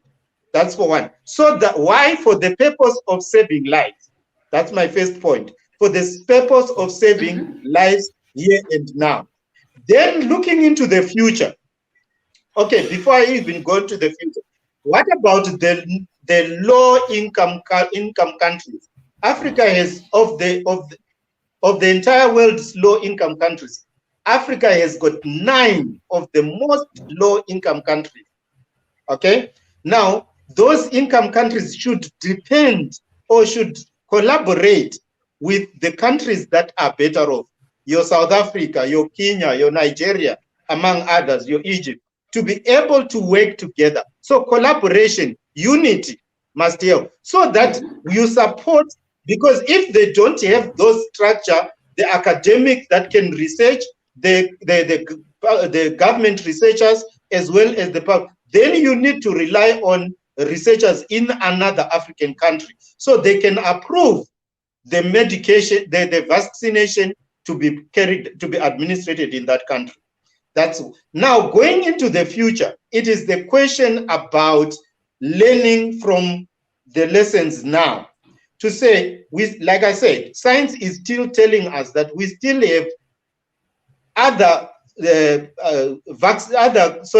pandemics that are still to come. What is it that we put in place now as governments, as local people? First and foremost, it is what I call collaboration. African governments, and I think all of us colleagues, we are agreeing that there hasn't been that unified working together among African countries. And we have seen this when it comes to wars. We have seen this when it comes to other problems. There is no collaboration among African governments and African leaders. Now, that African unity, not the body, the organization, but the African unity, role and ability, it should be the first thing that needs to be seen in practice and on the ground. To see African leaders putting their heads together and being able to say, how are we going to garner all the knowledge and the skills that we have produced in Africa, and it's been taken by the developed countries and to produce the vaccine. We want to get them come here. And I talked about sustainable entrepreneurship earlier. Africa needs to help medical experts that are in Europe, in America, in Canada, to come back and build laboratories in Africa. And they can do that if regulatories are conducive enough to support innovation. Right now, what our biggest problem is that African governments are not having regulations that are conducive enough for those guys that are out there to come back and invest back in Africa and invest their knowledge and their skills so they can produce these vaccines for us for the future pandemics. So my strategy, or if to answer Rutilio's question, it is first and foremost testing and response strategy from the researchers that Africans are having right now in Africa, as well as creating sustainable entrepreneurship. Those experts that are in Oxford, Harvard, and whatever medical schools, whatever MIT, they must be attracted back to come and create laboratories that are going to work in partnership with government. So Africa must not compete in the future with testing kits, vaccine development with Europe, with China and others, but must be able to work with their own. Lastly, it is the ethics. My brother spoke about human rights. The ethics and human rights as far as pandemics are concerned is very key. because underline this, the question of saving lives become higher priority in every decision making when it comes to any form of pandemic. We need to understand that. So any government leader, by the decision that they make, they have an obligation to save life. And that brings the question, the ethics of question and human rights in pandemic, vis-a-vis the question of ethics and human rights as far as COVID-19 pandemic and the vaccines is concerned. In America, the vaccine that you're receiving in South Africa is coming from in America, we've had more deaths than you've had in South Africa. Much more deaths. We are burying our brothers, our sisters, our mothers, our children every day. Our funeral homes are backed up. Our hospitals are filled up. So you're talking about, yes, it's about saving lives. In America, we have more deaths. In America, the vaccine's made here. And even in the face of the fact that we are experiencing more death, even in the fact that the vaccine is made here in America, millions of Americans are still saying, don't rush to put it in your arms. Now, if you're in South Africa and you're rushing to take the drugs, you must not ignore the fact that in America, Black, white, brown, Asian Americans are all pushing against the vaccine, even though we're burying our children, even though we're burying our parents. And even though the vaccine is made here in America, for anyone to just blindly take a vaccine from a country where it's being made, where the American people are hesitant, it warrants caution. It warrants caution. We have our scientific community are saying they build up a fear. And when you build up fear, you're more likely to stick something in your arm. So what we've been trying to do is create a calm and think and take our time and let's make an intelligent decision, an educated decision before putting it in the arms of our people. If I was a leader in Africa and it created this fear and these vaccines came to my country, I could not in good conscience place that vaccine into the arms of millions of Africans without having my team develop more tests. I could not do it. I would have to, if the vaccine arrived in my country, even if I waited a month to have my science tested, I would have them test for a month. And even if during that month, Africans are dying, it is still better for me to test the vaccine, do my own tests before putting the vaccine into the arms of my people. That's what I'm saying. Okay, I would love to just read the comments from here. Rutilio, thank you so much for your contribution. Anna Bonamombe, thank you so much for tuning in. Rutilio is saying African governments should stop spending our resources on mechs, aeroplanes, houses, etc., and use those resources to develop African capacity to develop and test our own medicines. We are the richest continent on earth and are surviving on donations.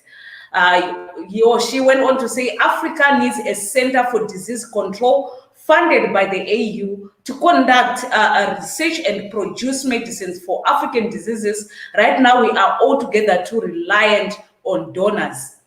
Then we have Tichaona Maruma Woko. Thank you so much for tuning in. We're saying, where are those 800 pandemics coming from? Why can't we go where they are now and do with them before they come to us? Secondly, why is it that the people who are pushing these vaccines are not even doctors, e.g. Bill Gates? If none doctors are behind these vaccines, surely our governments need to wake up and be proactive. Something is not right somewhere.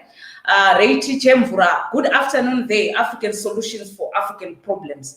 So here is the thing, when it comes to what everybody's saying, we need to unite, we need to collaborate, we need to put together whatever we have.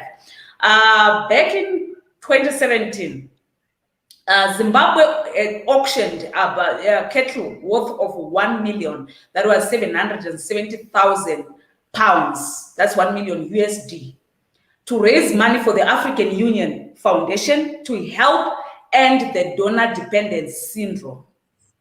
This was created by the late Robert Mugabe, who was then the president of Zimbabwe. This was to do what? To help end the donor dependence syndrome. So they donated this money. So what I'm thinking, if each African country can put together that 1 million USD to the Africa Union, we can now say we can fund whatever we want to do. Each country have resources. If Zimbabwe could sell cattle to raise that money, South Africa obviously have some diamonds, Kenya have something else, Egypt have something else. We put together that money, we will definitely have enough money to build any research center that we want in Africa, the biggest. We can have the laboratories to come up with our own vaccines. But then again, we always have traitors. Okay. In Africa, we don't trust each other. Yes. Okay. I said earlier, I'm not from a politics school, okay? But I said earlier that you see, what really is a big wall as far as really African countries and especially African political leaders to unite and have one voice, one mind, one decision. It is what we call neo-patrimonial regimes. Africa is run by neo-patrimonial regime, and that is one of the problems. And I think my brother, sorry, I'm forgetting your name. We have Kwame. He mentioned earlier. Kwame mentioned earlier about the similar problem that the Africa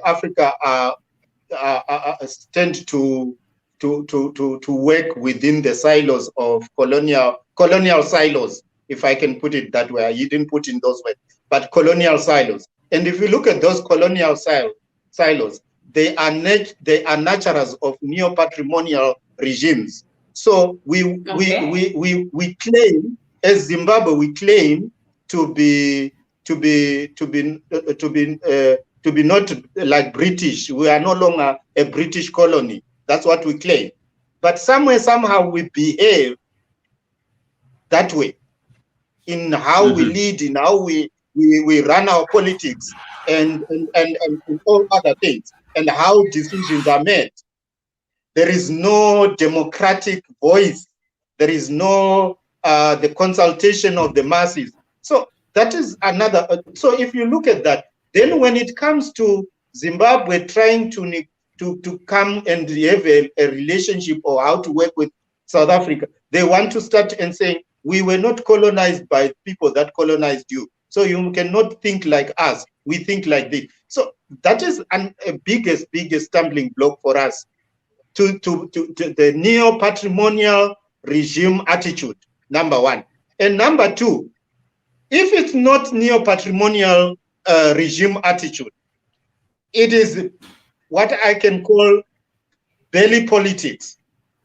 Those people that are taking over leadership, they only think of their bellies. And that is why we have lost so much money that has come into for COVID-19 relief, because people are taking and pinching the money that is meant for development.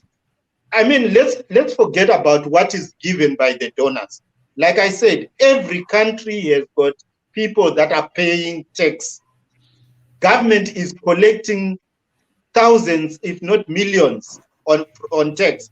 What are those monies? Where are those monies going? Those monies are disappearing. So belly politics and neo-patrimonial regime is our problem. That is going to block that unity of saying South Africa, Zimbabwe, Zambia, Malawi come together, form and put your resources together and and develop a research and development hub for vaccine creation or vaccine development. Unless they deal with those problems, which I'm not sure how, but we have a long way to go.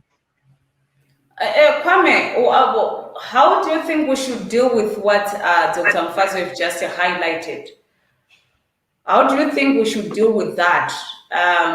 We have a lot of, we have resources in Africa, people are paying tax, and our leaders, like he highlighted, are using that money, to just, I call it the Jesus first temptation. Are you hungry? Do you want bread? So that's it. So Jesus' temptation, most people who come into leadership, they fail the first temptation of Jesus. Yeah. Hunger. Yes. How to deal with that? We have to look at what these guys have said. What they have said, it normally tells us really what is in their mind. The African Union right now is not able to function because the people who are leading it there, they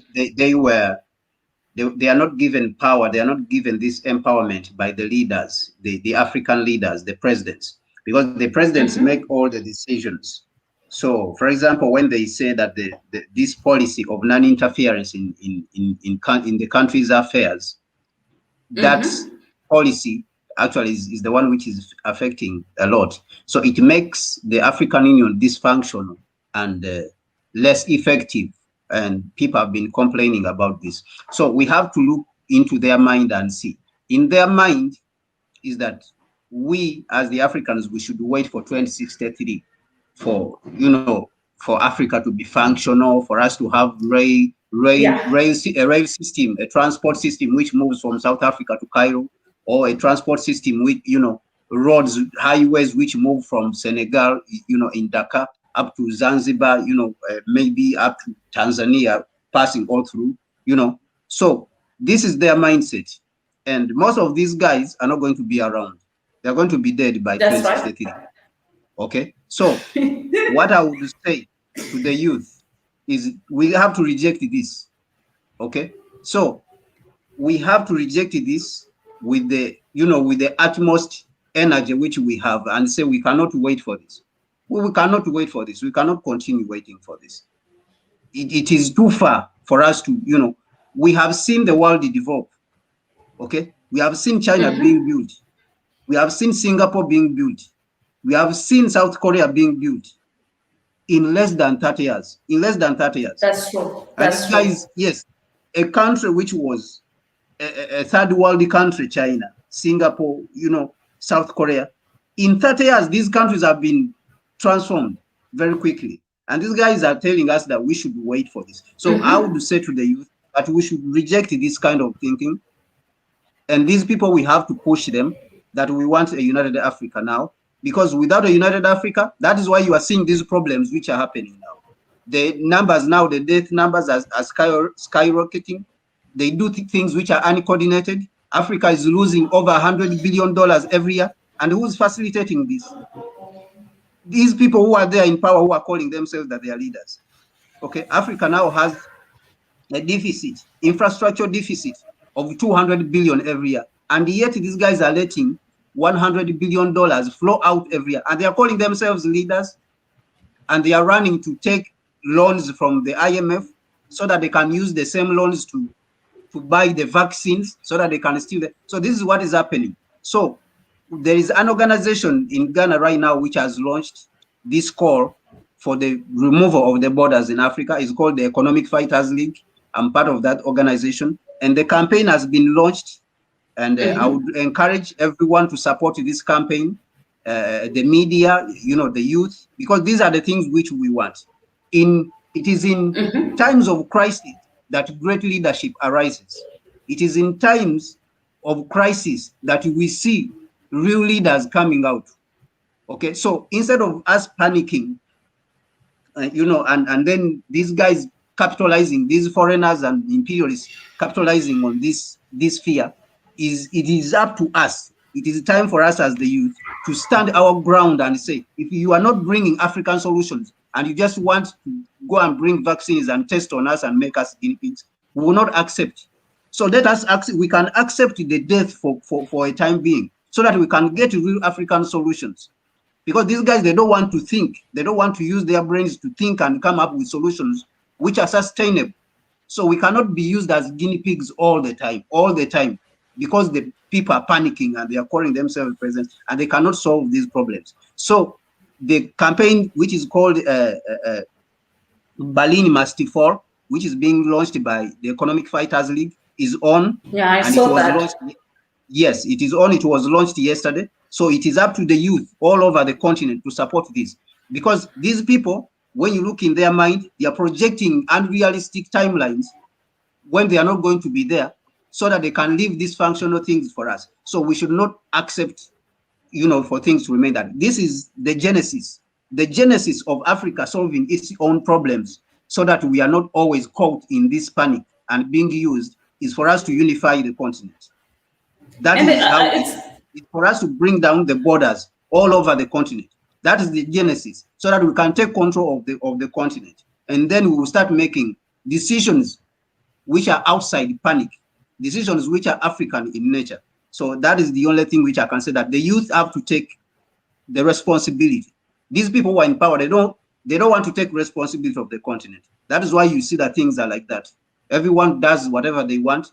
The Chinese come and they claim part of Africa. They come and do whatever they want. The Europeans have been doing whatever they want. The Indians come to Kenya and they claim that they are a tribe. So everyone comes from outside.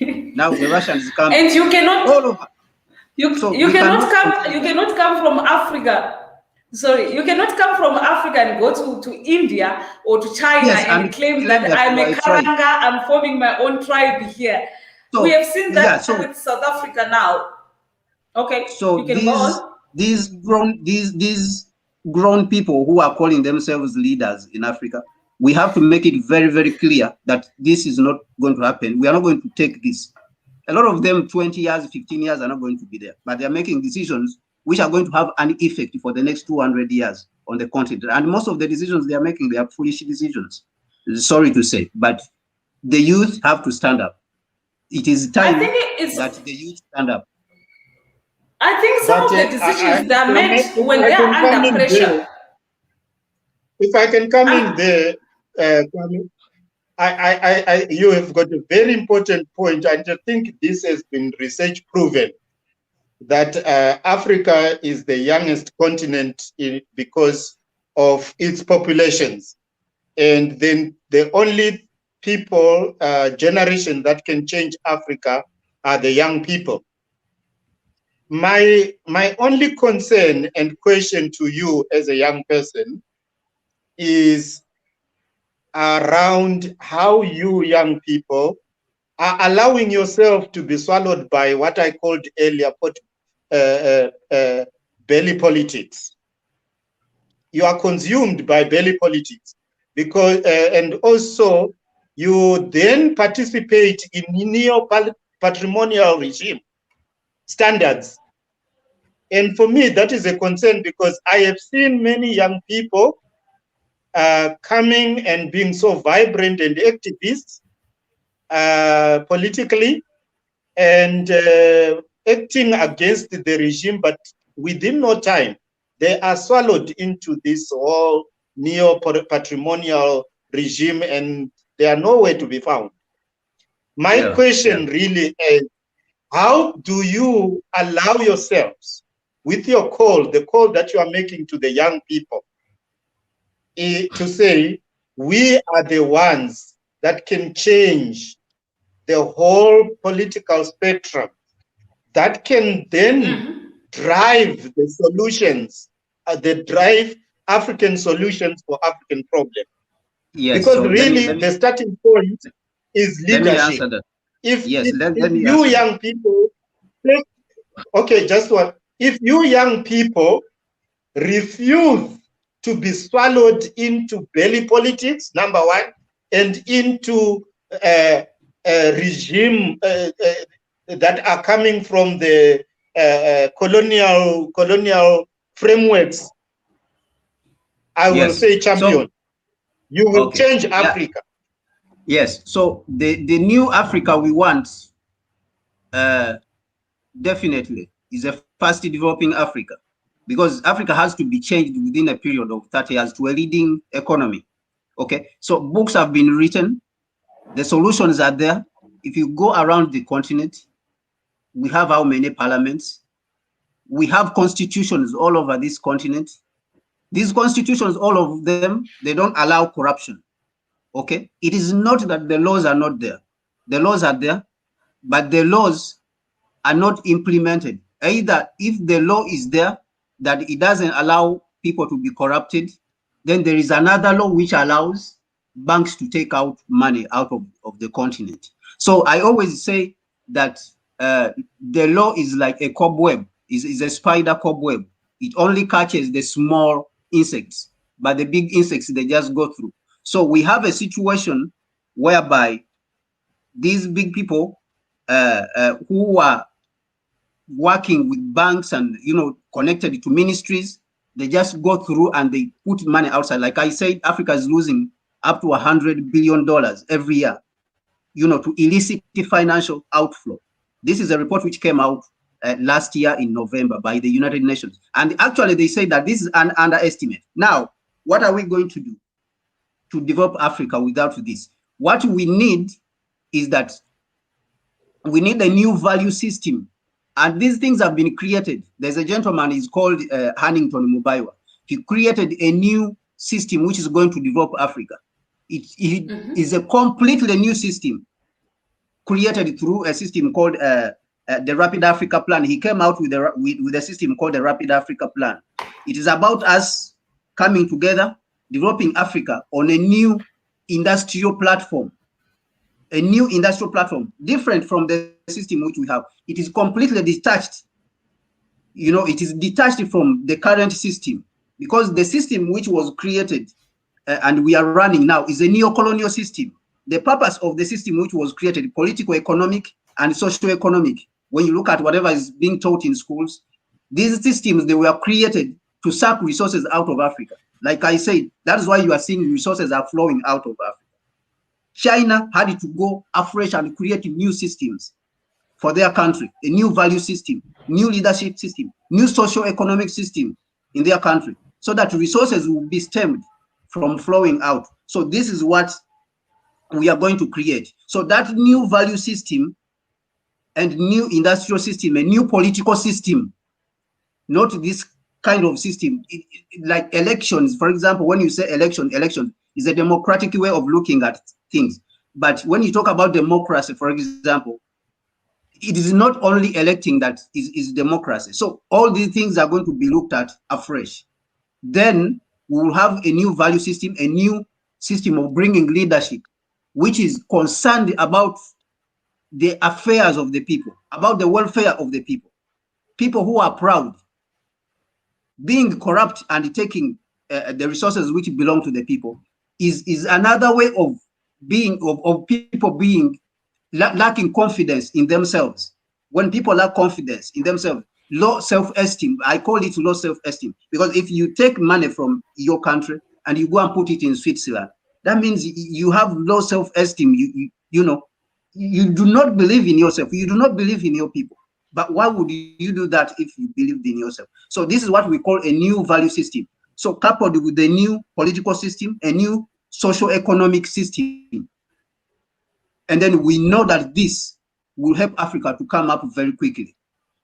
So that is the answer I would say. But these things are supposed to be led for this system to emerge, the system of the Rapid Africa Plan to emerge. It has to be led by the youth.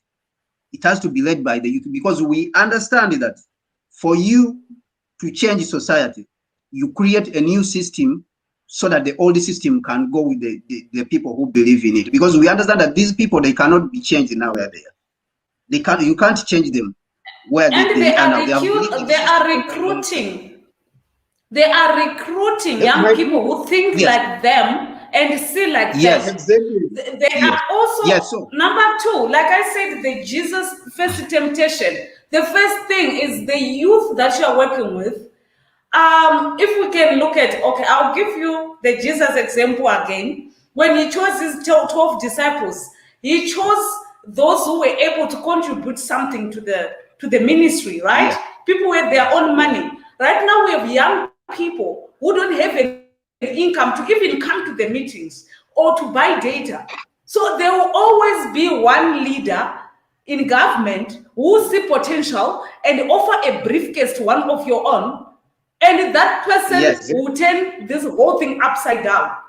So Yes. for this to work, like we are saying for Africa, it should move away from donor dependence. Your organization too should be able to, to have its own money, to fund its own resources. The moment to fund its own programs. The moment you go to someone, whether it's government, whether it's a company or it's an organization, to say we need this money to run this, to introduce this rapid plan, they will always come with their own terms and conditions. They will buy you. Who feeds you? Yeah, controls Tells you what to do. Yeah. So, yes, you can go on, Jones. Yes. Yeah. I wanted to say something because I was thinking that perhaps I want to give a clarification. I want to say that I hope I was not misunderstood in what I was conveying here today. My position, my passion comes from a love for African people globally. I love Yes. And in America, we say that's profound when we love Africans, because every day we're bombarded with propaganda designed to turn our minds away from Africa, unrelentingly, negative propaganda. We ignore that propaganda. But I recognize, my brothers and sisters in Africa, when so often we are watching the Western media, and the Western media distorts things to serve a certain agenda. And I want to convey that the reality in America is this: among the American population, there's a smaller segment of millions of us who are running to get the vaccine. Then there's a larger million proportions of us who are standing in the back of the line. We want more people to get in front of us so we can see how those people respond. That's a large number. Then there's another millions of us who say we're not getting it. So I just want you to understand, when I'm speaking to you from America, the reality is, there's a small segment of the millions who are running to get it. The largest majority are standing in the back of the line because they want millions of more people to have it before it gets into their body. And then there's a segment of us who are not getting it at all. And I want you to know that that's the reality in America. So if you understand that that's the reality in America among the American population, that you won't be so blind to put it in your arms, because you're seeing a rush for the vaccine. You're seeing a distortion about the American population in terms of this vaccine. You're seeing a distortion. The smallest group are those who are afraid, panicking, and they're running to get it. The other group says, I'm going to let a couple of millions of people get in front of me before I get it. There's another group who are not getting it. So if you see I want to give you an accurate interpretation of the American population, so that in Africa, you won't think everyone in America is running to get it, so you're going to rush to stick in your arm. In America, there's a caution. You're not seeing the true sentiment of the majority of Americans in regard to the vaccine. That's the only thing I was trying to convey. So when I love my people, and I see in America what's really happening, so when I look and I see my African brothers in a rush to put it in their arm, I want to say, hey, be careful, because that's not the sentiment in America. The sentiment among the Americans is there's a caution. There's a caution that's not being conveyed in the media. So it's come from a love. Yeah, thank you about that.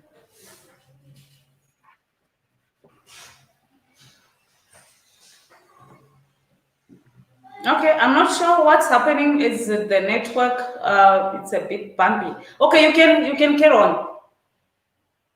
Okay, yeah, that was it. Okay. I was saying because Okay, Dr. Mfazo wanted to say something. Yes, Dr. Mfazo.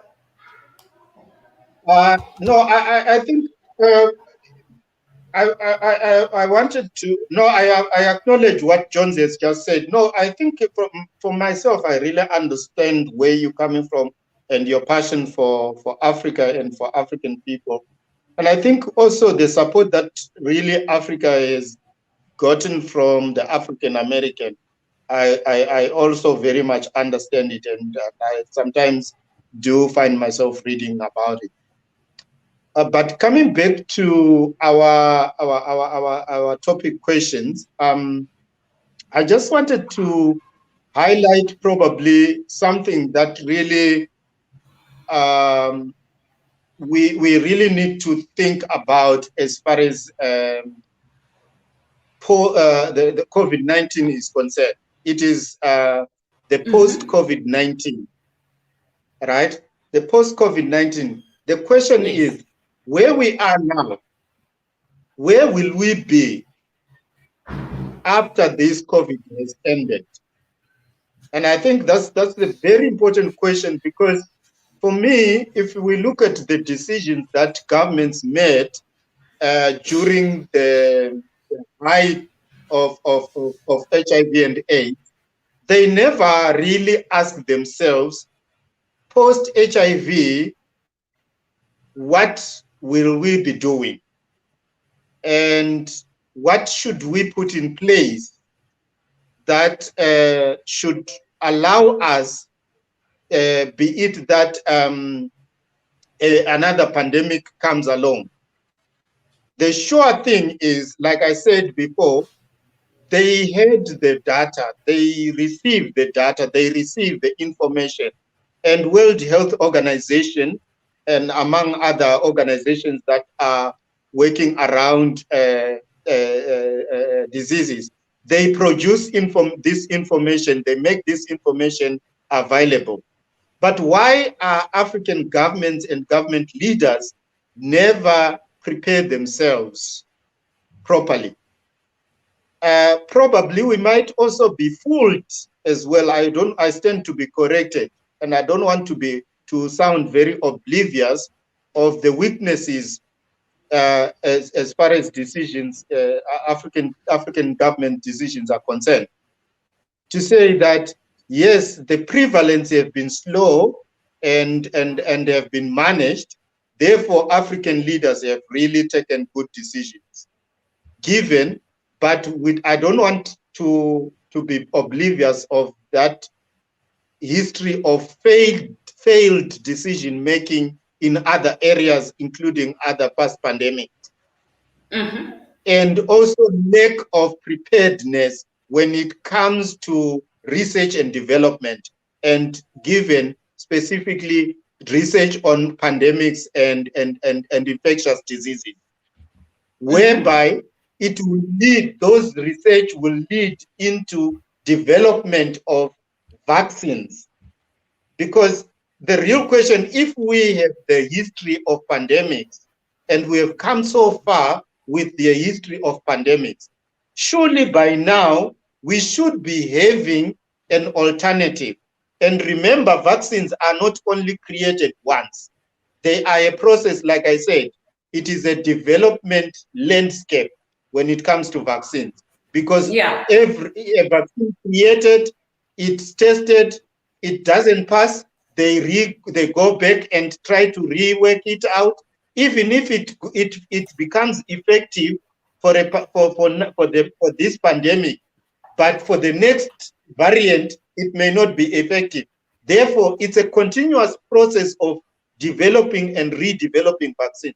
So why have there never been vaccines that have been developed from previous pandemics to sort of like become ready for the new pandemics or for the upcoming pandemic?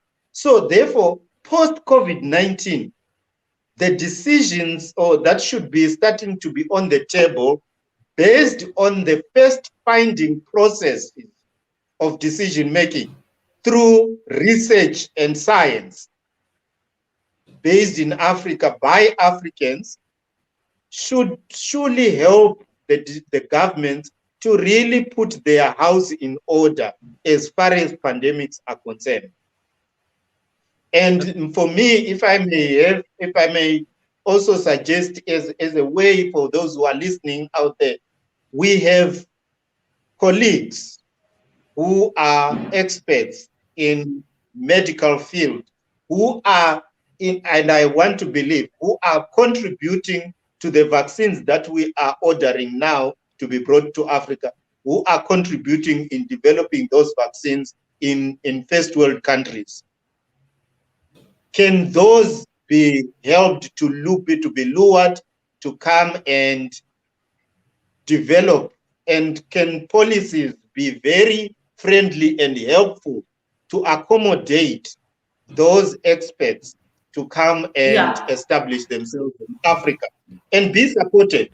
And to colleagues like Kwame, who are really trying to mobilize and develop from the grassroots, to try and think along those lines of saying, we have African experts who are really making wonders, developing products for the first world.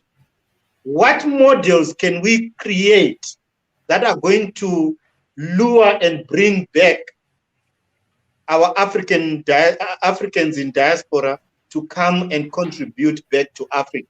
Create products for African problems as African solutions for African problems. I think okay. I think all right. So sorry for that. So sorry for that. I think a fundamental problem that we face is that so many of our African experts on the COVID vaccines are merely restating narratives they've learned from whites. We as Africans have done this so long. We become experts based upon the dialogue the whites provide us. Our information comes from them. But the fact with this COVID vaccine, it's not enough to have an African who's saying he's an expert merely reciting the information he's learned from white sources. Okay? We've been doing it for so many centuries, we've normalized it. But this COVID vaccine cannot be one of those times when we are calling ourselves experts based upon information from white sources.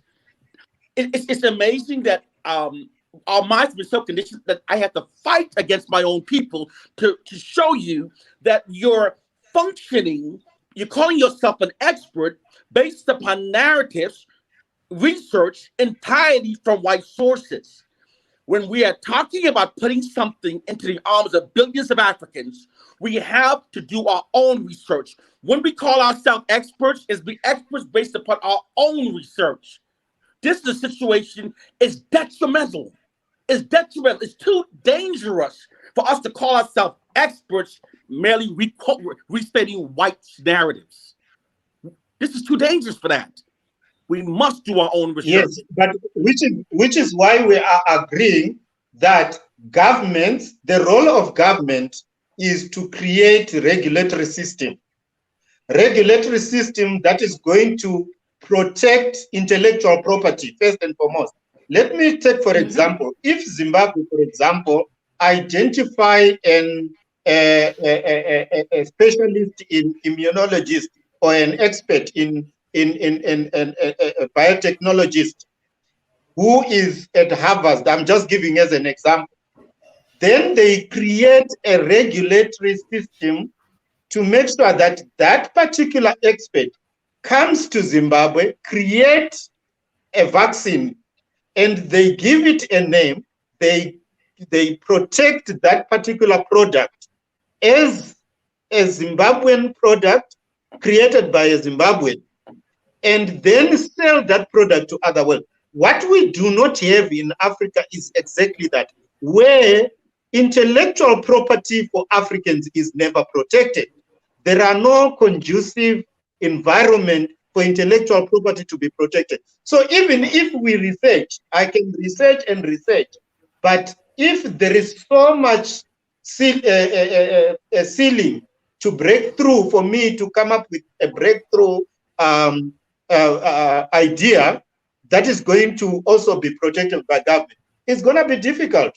I will always remain indebted to the white folks and the European folks.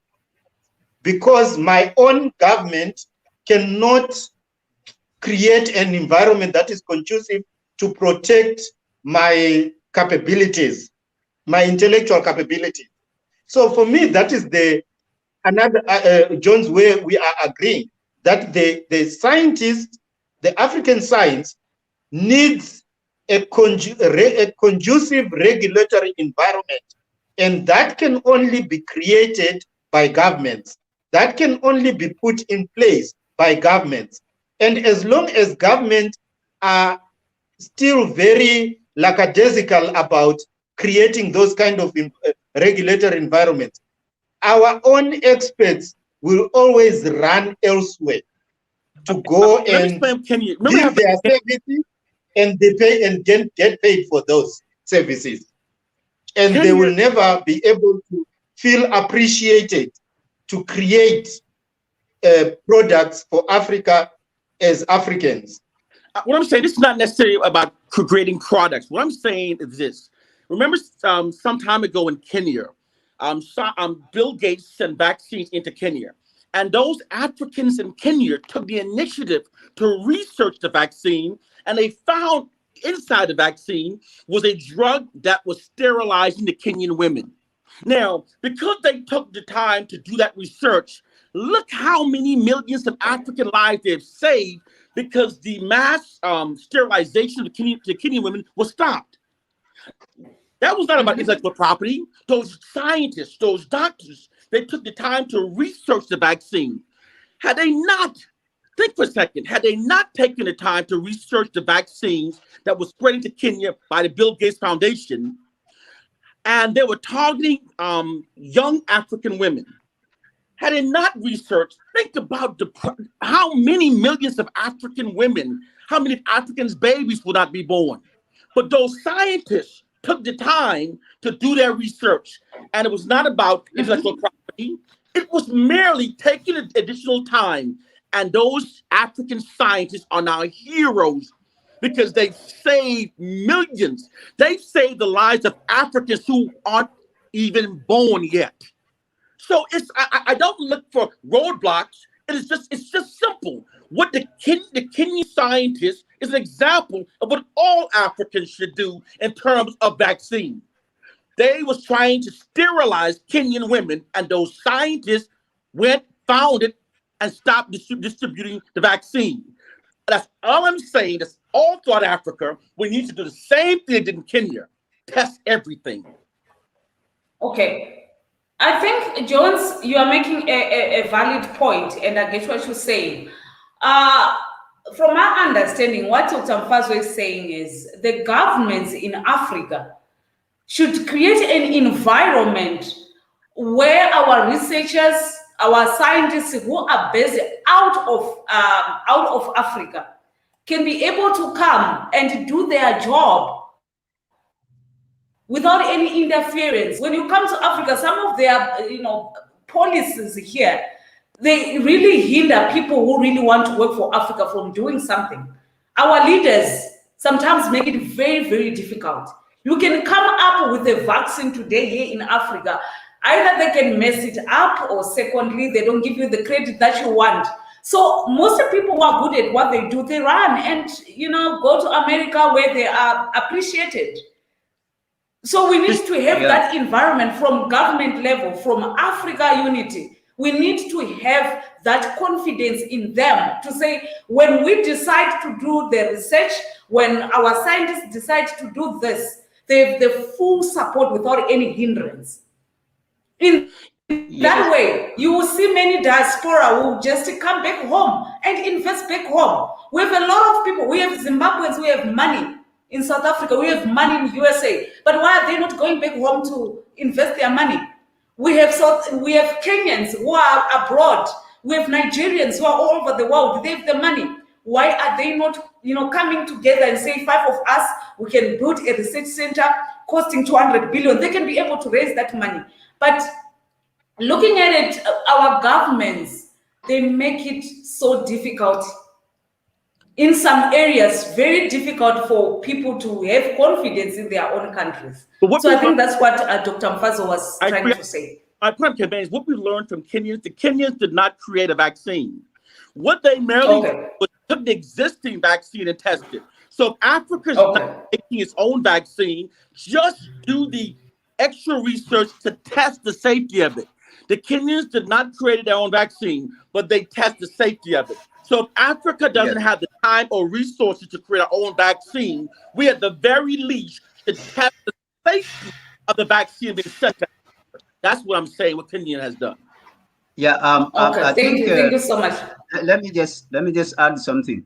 Brother Franklin, I think what they're saying is that, for example, what is done, like the tests which were done in Kenya, or the tests which were done in South Africa, they look like, for example, most of the times they are isolated cases, okay?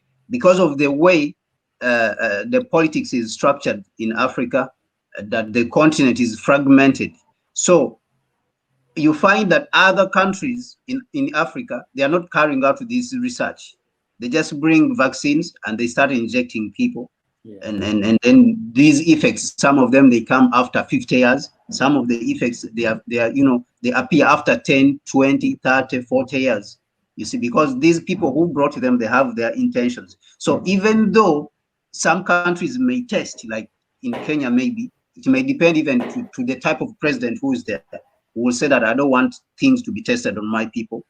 I need things to be, checked before they are injected in my people. So you may have certain presidents like that who are isolated, they are just isolated cases, but we want something which will affect the whole continent. That if we say that the whole continent, if a vaccine, like how the African Union secured, they say 300 million doses of vaccines, these vaccines, they should be tested in the framework of a United Africa, in the framework of Pan-Africanism, whereby nothing like a vaccine should be tested on, should be given to the Africans before it is thoroughly taken to the laboratory and tested, in the Pan-African framework. And that is why we are calling that we should have a United African government which speaks for the Africans in every aspect, economically, militarily, on foreign policy, on investment.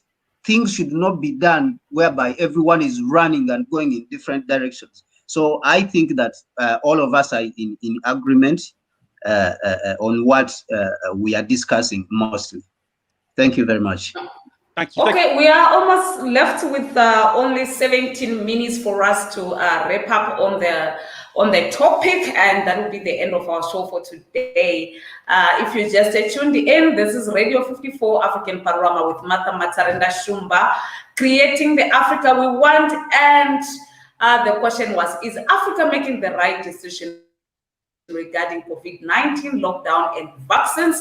And we're joined in by Dr. Mfazo Madondo with Kwame Gonza and Dr. Frankling Jones, as well as Tinom Tenda Shumba, who is a matric student based in Pretoria. Just looking at where to from here. Now that the vaccines are here, the lockdowns are here, lifting here and there. Where to from here? What advice would you give to an African leader? I want responses from all of you in the next, how many minutes? 16 minutes. What advice would you give to African leaders today? Where to from here? I see a comment from Rutilio again about the Bill Gates Foundation and Kenyan vaccines. May we please have the literature? I'll bring in the guests again and focusing on that topic specifically, Rutilio. Thank you so much for tuning in. We'll bring the guests again, but focusing specifically on that topic. So my question was, what's your advice to African leaders? Where to from here? Anyone can just start. Okay. All right. Okay. I've got 4 giveaways, 4 or 5 giveaways here. From our topic, and I think we really, first and foremost, we agree that really the Africa has done much better in terms of containing the vaccine, in terms of containing the pandemic, with all those that the lockdowns and restrictions they put in place. Now, 4 things in terms of going forward. Firstly is the proactive decision making that is at the national government, national and regional level. National in terms of each country itself, which is what we have been seeing successfully, but regional in terms of really well coordinated this proactive decision making that will direct countries into post-COVID-19 based on information gathered throughout the lockdowns, the vaccines and vaccines development processes, and also the acquired vaccines and how these vaccines have been tested for dissemination, for administration. Number 2, governments may need to invest energy in what I call sustainable entrepreneurship. Invest in internal and external focus of all the experts, including state resources and African diaspora resources, so that opportunities and threats that COVID-19 created may be dealt with, but also in preparation of the future pandemics. Number 3, it is focusing on improved manufacturing capacity, which relates basically on research and development. Discuss and create research and development that is going to tap onto the African infrastructure, knowledge, as well as the skilled force and finance. People-centered, people matter. Now, confidence of the public rests with secure social and economic life. Nothing that matters for us or for me, for you, unless it is the health of my family, my job and income, as well as the free from petty and white-collar crimes that can result from all these pandemic crises, especially COVID-19. And finally, it is the collaboration and collective action of African leaders. Okay, thank you so much. I'll come to you, Jones, in the next 3-4 minutes. What's your take? What's your advice to African leaders? What's your advice to Africa regarding the COVID-19 lockdown vaccines and the future decisions of our continent? I think the African masses should send letters or call to their leaders to ensure that their leaders place extra safety measurements in regard to the COVID.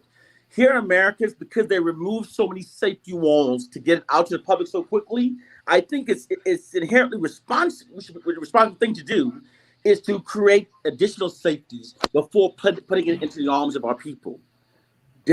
More tests, several tests before. As I said, here in America, we removed many walls to get it out in public in 12 months. Safety walls that has been deemed necessary for a long time to ensure public safety. Those walls have been removed. So when I pray and I hope, I ask that when the vaccine reach Africa, we insist that our leaders create additional safety walls before putting it into the arms of our people. Okay. All right. Thank you so much for that. Tino, are you still with us? Tino, what's your advice to African leaders, to Africa as a continent regarding the future COVID-19 lockdown vaccines and future decisions? What's your advice? I think what I advise the leaders of all nations is to focus more on our healthy than building buildings that don't matter at this point of time. Like most of the money they should invest in like people who are affected with this coronavirus. Like, let me give for example, there was a time which I went to go and get tested for the COVID-19. I found out that we have to pay for us to be tested. So you will find that the money that we have to pay is more, and other people don't have that money. So those people who don't have the money, maybe they have the COVID, but they can't be tested. They're not sure if they have it or not. Then it will spread in the whole area. So it's like the percentage of the ratings of the COVID is just increasing while they're sitting there. I think they should offer everyone a free test and equal test. Yeah. All right. Thank you so much for joining in, and thank you so much for your contribution. Kwame, in closing.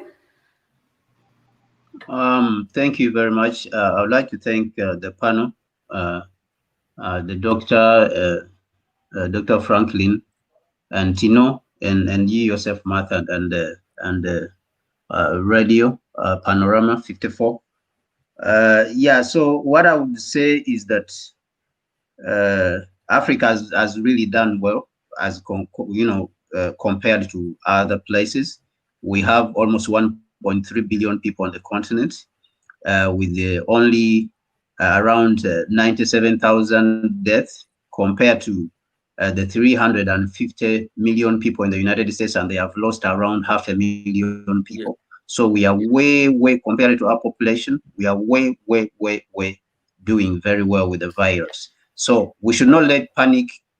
These people use the panic, to control us and then give, loans which are unnecessary, because they want to capitalize on these loans and then continue to control Africa and then steal from it, because what we understand, these loans are being used for stealing from Africa. The vaccines, before they are administered to our people, they should be thoroughly tested, even not once. They should be tested like 1 or 2, 3 times, so that we know that these people, they don't have an agenda behind, in infecting our people with certain dangerous diseases. We have seen this happen many times, like what happened with the African Americans and the blacks in the United States. So I think that the other thing is that the African leaders have to act in unison. We saw this when we were starting, that some of the leaders in East and South Africa, they used to come together to discuss. They even had a meeting on the COVID remedy from Madagascar, the East African leaders and South African leaders. So this spirit has to continue, so that we move together. Whether it is in the West, many times we say we are discussing African affairs, but you find that the leaders, it is only from East Africa, or only from West Africa, only from South Africa, and they are discussing issues, and they are saying they are discussing African issues. They have not taken the opportunity to invite the western part of Africa or the northern part of Africa. Many times we have seen the white people and these Europeans, they are calling Algeria, Morocco, and they try to say this is Middle East, Egypt is Middle East, and this is not Middle East, this is Africa. So when we are discussing issues concerning Africa, everyone in Africa should be involved. Everyone in Africa, who is concerned, should be invited. Egypt is not Middle East, this is Africa. Algeria is not Middle East, this is Africa. Morocco is not Middle East. So all these people should be invited so that we can act in unison. So if the leaders, lastly, if the leaders don't want to act in unison, I put the responsibility to the youth. We, the youth, we are the ones who are going to remain. These people are going to go away and they're going to leave this continent for us. And if they have done a lot of mess, like what they have done for the last 20, 30, 60 years, ever since independence, because the only time we had functional governments which were acting in unison is after independence from 1957 up to around 1970. That's when we had serious leaders who were acting like they are Africans. Today, we have leaders who don't know what is going on. You find a president is sitting in Uganda. He doesn't want to understand or to know what is going on in Mali. So this attitude, we have to remove it as we Africans, especially the youth. We have to start seeing ourselves as Africans and act in unison. A youth in South Africa should be concerned about the problems in Congo. A youth in the Congo should be concerned about the problems which are happening in Mali or Chad or Morocco or Algeria, because there is a war which has been going on, for example, in the Congo for the last 60 years, but looks like no one is concerned around Africa. So this attitude has to be crushed. We, the youth, have to crush this attitude and start seeing our continent as one, because we are the same people. Once you step out of this continent and you go to Europe or you go to the United States, no one is going to care about whether you are South African. No one is going to care about whether you are Ugandan or Kenyan. The only thing they care about is that you are black, you are African, and they see you as an African American, and they will find you in the street and shoot you from there. Yeah. So this attitude and the people who are doing these things and mistreating us like this, they have their agenda. Their agenda is to subjugate Africa and covet our resources to themselves. So if we do not act in unison, if our leaders do not act in unison, and they have refused, as we have seen for the last 60 years since independence, we, the youth, have to take this responsibility and push them out of this kind of mentality and thinking. Thank you very much. Okay, thank you so much, guys. This is a mouthful. From Radio 54 African Panorama and me, Martha Matsarenda Shumba, creating the Africa we want. It was so great to have you guys in studio. Dr. Mfazo, it was lovely. Thank you so much for taking the time to send messages and say, I want to come to that show. I have something to say regarding this topic. Thank you so much. You are one of the leaders that we really need. And your pointers were very educative. Frankling Jones, I'll always call you, holla you, to pick your brain on this. And thank you to African Americans like you who are actually concerned about Africa, coming on board to talk about Africa. And I understand that as soon as the restrictions are lifted, you'll be here in Africa, and that's great news. And bring more people so that you guys can see what's on the ground and see what needs to be done. You coming in May? Yes. Oh, that's lovely. Awesome. We're coming in May. Yes, and I believe that if the gatherings are allowed, we're still gonna make sure that Kwame is in South Africa and other comrades are in South Africa, so that we can just have a get together and implement all these things that we're talking about. And Kwame, it's always great stuff to have you around. And I'm just gonna give you a duty to speak to Tino and make sure that you guys exchange notes. He's also leading the Organization of African Youth, like I said, and he would love to learn a lot from all of you guys. And Tino, thank you so much for being here, and be good at school, keep on pushing. I know you are doing very well, and we need more young people to come at these platforms to contribute to how they feel, because as older youth, we have a tendency of wanting to impose our thoughts on the millennials, who are just waiting to say, oh, is that what you think? That's what we want. You don't even know what we want. So it's always good to have them here. And I'm still going to have you guys in future, call you again to come and contribute, and so that we can build the Africa that we want. And to all the listeners, thank you so much for being here. Thank you for your contribution. I love you so much. See you next Sunday, same time, 2 to 5 p.m. South African time. Thank you. Thank you very much. So much.